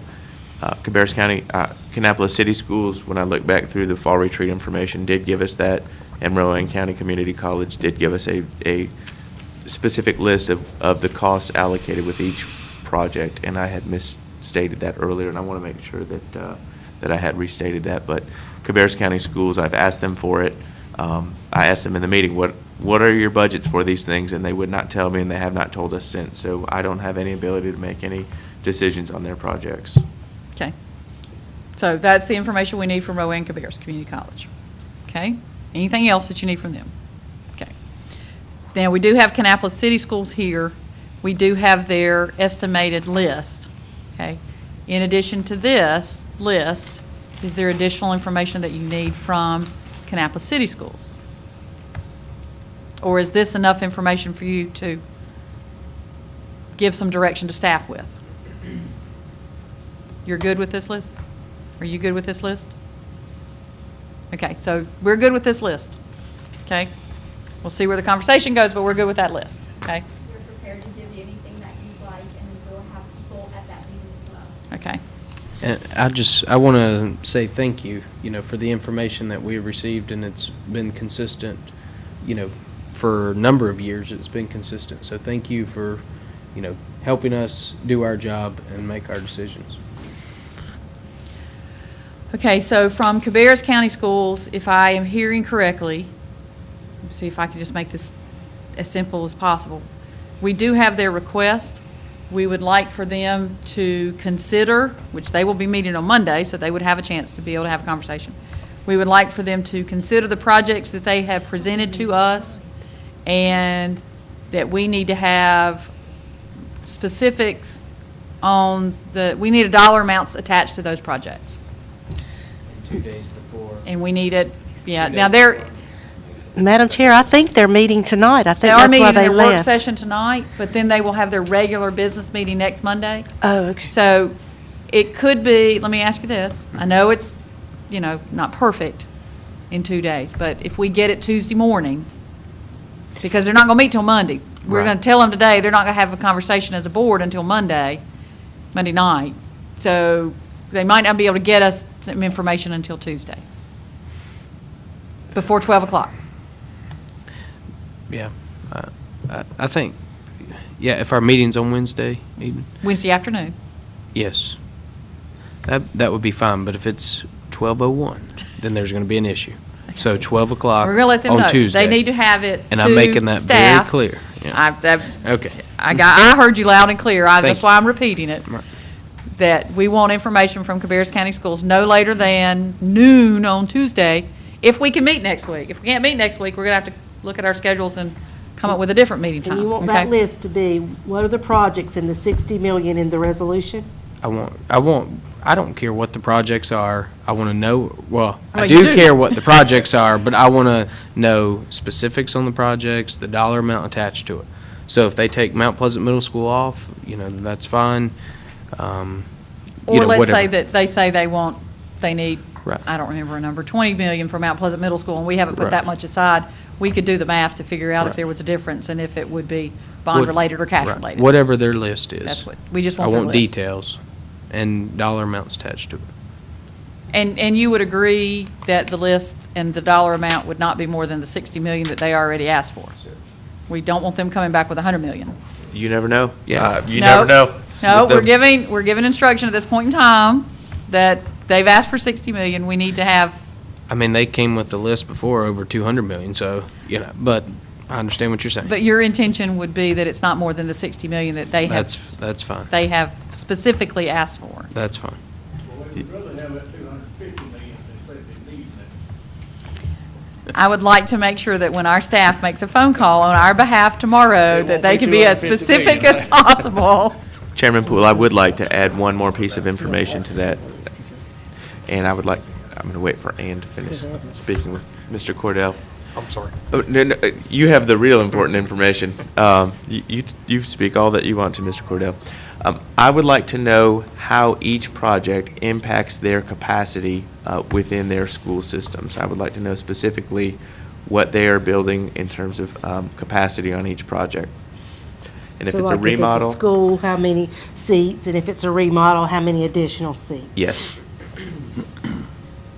And I would just add, Kannapolis has provided that to us, but if you could just make sure that we have that from y'all. Because I know you have, you've looked at which grade was going to move and how you were going to manage that project. So if you can just, Ann will just verify with you that she has that information. If you ask from one, we should ask from the other. They told us. I asked. Oh, I know, I just want to make 1100. sure we have it in our packet. Yeah. I did, they did Yep. tell us. 1,100. I just want to make sure that that scenario is, so that when we pick up a packet, we got it, okay? I just think if you ask for one, you should ask for both. Make sure we got the same. And that's really what you're doing tonight, is saying, they've given us specific numbers, we just need specific numbers from the other. Well, I do know they, Pam and I have attended quite 3 of their budget sessions where they have detailed lists of projects over over 500,000 and under 500,000, and then list of expansion, which is operating type things. So they have those lists of major things, and portions of the list are prioritized. And, when the list is this big, and I think they prioritized most of it, but they realized that, some of it was fantasy because there wouldn't be enough money to cover those. But on the 60 million, I do not have the prioritized Yeah, list. and I would think that if they have prioritized their list, that those, if these are their number one projects, then they should have been prioritized somewhere. And they should be able to. I understand why they didn't want to do it, but at the same time, if we're going to determine an amount, we need to have the information to deal with. And I think that's a fair question, and we have gotten it in the past. It's just been in different amounts and different capacity numbers, and we've beat that horse to death, and hopefully they've come up with some better numbers for us. So I don't think that that's a big stretch to ask them for that information. They should have that available without difficulty, I would think. For purposes of that list also, I would like to be specific that I expect for them to be conscientious of the fact that they have received $29.5 million cash, while Kannapolis City Schools has not received any of that, and RCC has not received any of that as well. I would like them to be conscientious of that. Madam Yes, Chairman, sir. I was just going to add that certainly one of the things that will be discussed at the pre-application conference with the Local Government Commission will be the estimated project costs and what those estimates are based on. So that's a time is coming when you're going to need that information. And I agree. That's why we need to get it now, for us to be able to have the discussion. And, you know, I don't think that we need to, I do not envision that meeting taking 5 hours. I mean, we have talked about these on and on and on. I think that they should be here to hear what the conversations are among us. If we have additional questions, I mean, hopefully we'll get everything and we can look at it. We can come up with a, you know, a majority and move on. So I would not envision that we're going to have a back and forth dialogue of many hours at this point in time. We have done that, and I think if we can get these specifics, we should be able to look at the list and come up with something that's that we can work with, and that most importantly, the staff can work with on March the 27th. Yes, Chris, Right. I know you're And- dying to say something. Right, and I agree with you. I think that we have discussed it. I do think that it would be appropriate, you know, if we have questions, obviously, to have those answered. But I say that if we don't, if we do not get that information by 12 o'clock noon, then we won't have a meeting. So that's my proposal. And I would say that we would try to find a date the next week to have a meeting. I mean, we don't have a choice. We're going to have some information for staff on March the 27th. Well, I don't necessarily mean not having a meeting at all, just the schedule one. It just won't happen until they get us our information. And I think that they will, because, I mean, we really don't have a choice but to get information to staff for that March 27th meeting. I mean, there is no choice, so. And we've already been told tonight, we can't exclude one, so, you know, we got to have the information and we can move forward. Okay. Anything else that you need to tell us? It's always been always a pleasure to be with you, so. Would you say that our conversation tonight is affirmation that we have received their request, and therefore we do not need to do anything in addition to the affirmation? I agree, yes. Okay. Just want to make sure I had that clear too, so. Okay, so we will look forward to finding out from our staff the information that we've requested, and also to get, verify if there's a day, if they can meet one of those 2 days next week. Okay, next item that we have is, approval. No. I think that was the last item. Okay, I will ask, if you will look back on 4.4, the school resource officers, the sheriff did ask if we could give them some resolution tonight. I'm fine with leaving it on the meeting in 2 weeks, but if you would like to, if anyone would like to make a motion to suspend the rules to handle that tonight, I just need to know if anybody wants to. Otherwise, we will go on to the agenda, the regular meeting agenda, and it will be on the regular meeting agenda. Refresh my memory, what was his reason for wanting that tonight? Was there some deadline as far as what they were trying to do? Or? He, excuse me, he's got an individual that he could bring on immediately. That's right. He had another one that they're recruiting. It would hold them up, or it would just mean that they have to wait until the next meeting date before he can make the hire. So. Right. Based on that information, I would make a motion that we suspend the rules to consider this matter tonight. Okay, there is a motion to suspend the rules for item 4.4. Is there a second to the motion? Okay, there is a motion and there is a second. All those in favor of suspending the rules say aye. Aye. Any opposed? Okay, we have before us the request. I don't know how specific the motion needs to be. Let me go back to it. Sorry. The motion is to adopt a budget amendment and approve the addition of 9 personnel to the Sheriff Department staff is the requested action. So moved. Okay, there is a motion. Is there a second? Second. Okay, there is a motion and a second, and your motion is to adopt the budget amendment and approve the addition of 9 personnel to the Sheriff Department staff? Correct. Do we need to say anything about the grant? Or is that, I guess that's covered in the budget amendment, right? The grant's covered in the. The grant proceeds are in the budget amendment. Okay. The use of your all contingency we is in need the to do. budget amendment. Okay, I just wanted to make sure I wasn't doing something that we weren't supposed to be doing. Okay, so there is a motion and there is a second. Is there any other discussion? All those in favor? I Yes, just, Is there any way that we could check on that computer price? I mean, $4,500 for a computer it just seems very expensive to me. We're not very far off from being, I mean, if you take 9 times 45, you're not going to cut all of it, but I really do want to be conscientious of the fact, I mean, one of the things that the sheriff said was, this is not how I would spend my money but for this grant. And then this is how we are spending the money with the grant. And We can follow up with the IT staff tomorrow to get that detail on that particular piece of equipment, and we can shoot it out to you. Didn't he say IT set that price? Yes, sir. Yeah, I think that the reason it's so much more than like when we buy a computer is that includes the licenses for the software. And that's what bumps it up considerably. I don't want to hold up having resource officers authorized over this amount of money. It's not a dispositive issue, but I do think that we ought to be conscientious of spending the money. So I'm happy to vote for it as long as we can take a look at that. Yes, sir. Okay, any other comments?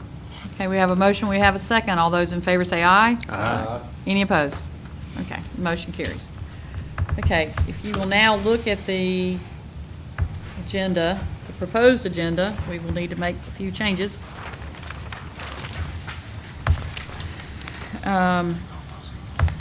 If you will look at consent agenda, we're now going to remove 4, and we're going to remove 5.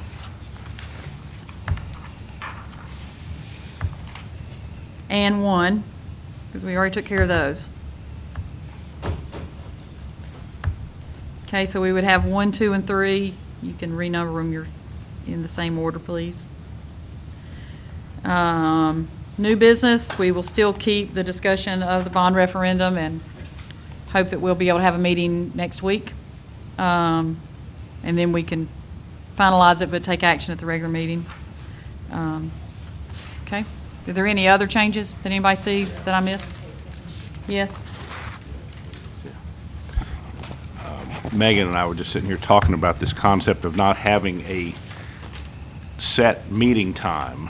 And there's really, I think under the statutes, only 2 ways to deal with it. One is to either, because of the notice requirements, you could either recess to next Wednesday, and then if it turns out not to be next Wednesday, you'd have to meet on Wednesday to recess to Thursday, which doesn't seem to me to be an efficient use of everyone's time.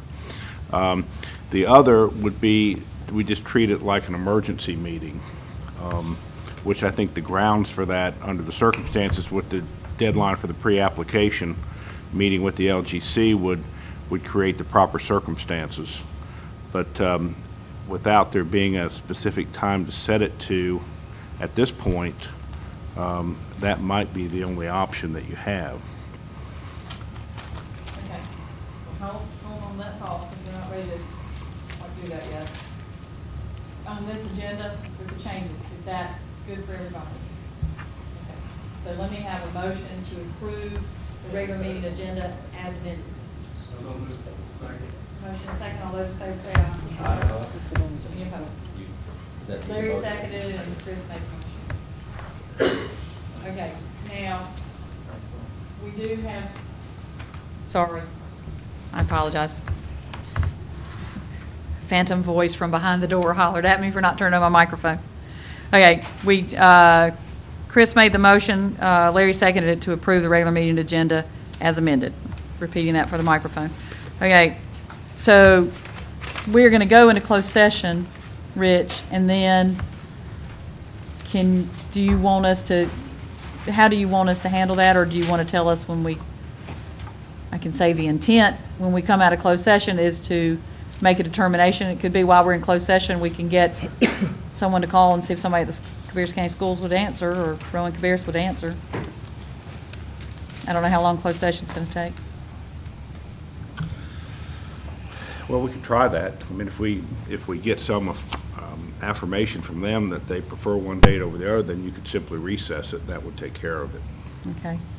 Can we try to do that? If we can get Pam, could you make a phone call to the Rowan Cabarrus and Cabarrus County Schools if we can get an answer? And we may not. We might have to do an email and see if it goes through somebody's phone, since they're having at least one of them's meeting. So the intent would be that we're going to go into closed session. We would come out of closed session. I'm saying this for the TV cameras, that we will do one of two things. We will either recess to a time that we have gotten some validation on, or we will adjourn the meeting, and then tomorrow, Rich, once we get a time, we would then call for an emergency meeting. Is that how we do it? Yes, yes. Okay. Well, you don't have to call for it publicly. I mean, you just make a determination that you want to have a meeting on X date, and then we do the notification of it. Okay. Okay. So I just want to make sure everybody here understands where we are, okay? You good? Okay. So this time, I would accept a motion to go into closed session as authorized by North Carolina General Statute 143, 318.11A3, 5, and 6, to discuss pending litigation, personnel, and to discuss the negotiation and/or sale of real property. Who do we need to invite in? Jonathan. That's it? Okay. I think that's it. Okay, we'll invite Jonathan Marshall into closed session. Do I have a motion? A motion and a second. All those in favor say aye. Aye. Thank you very much.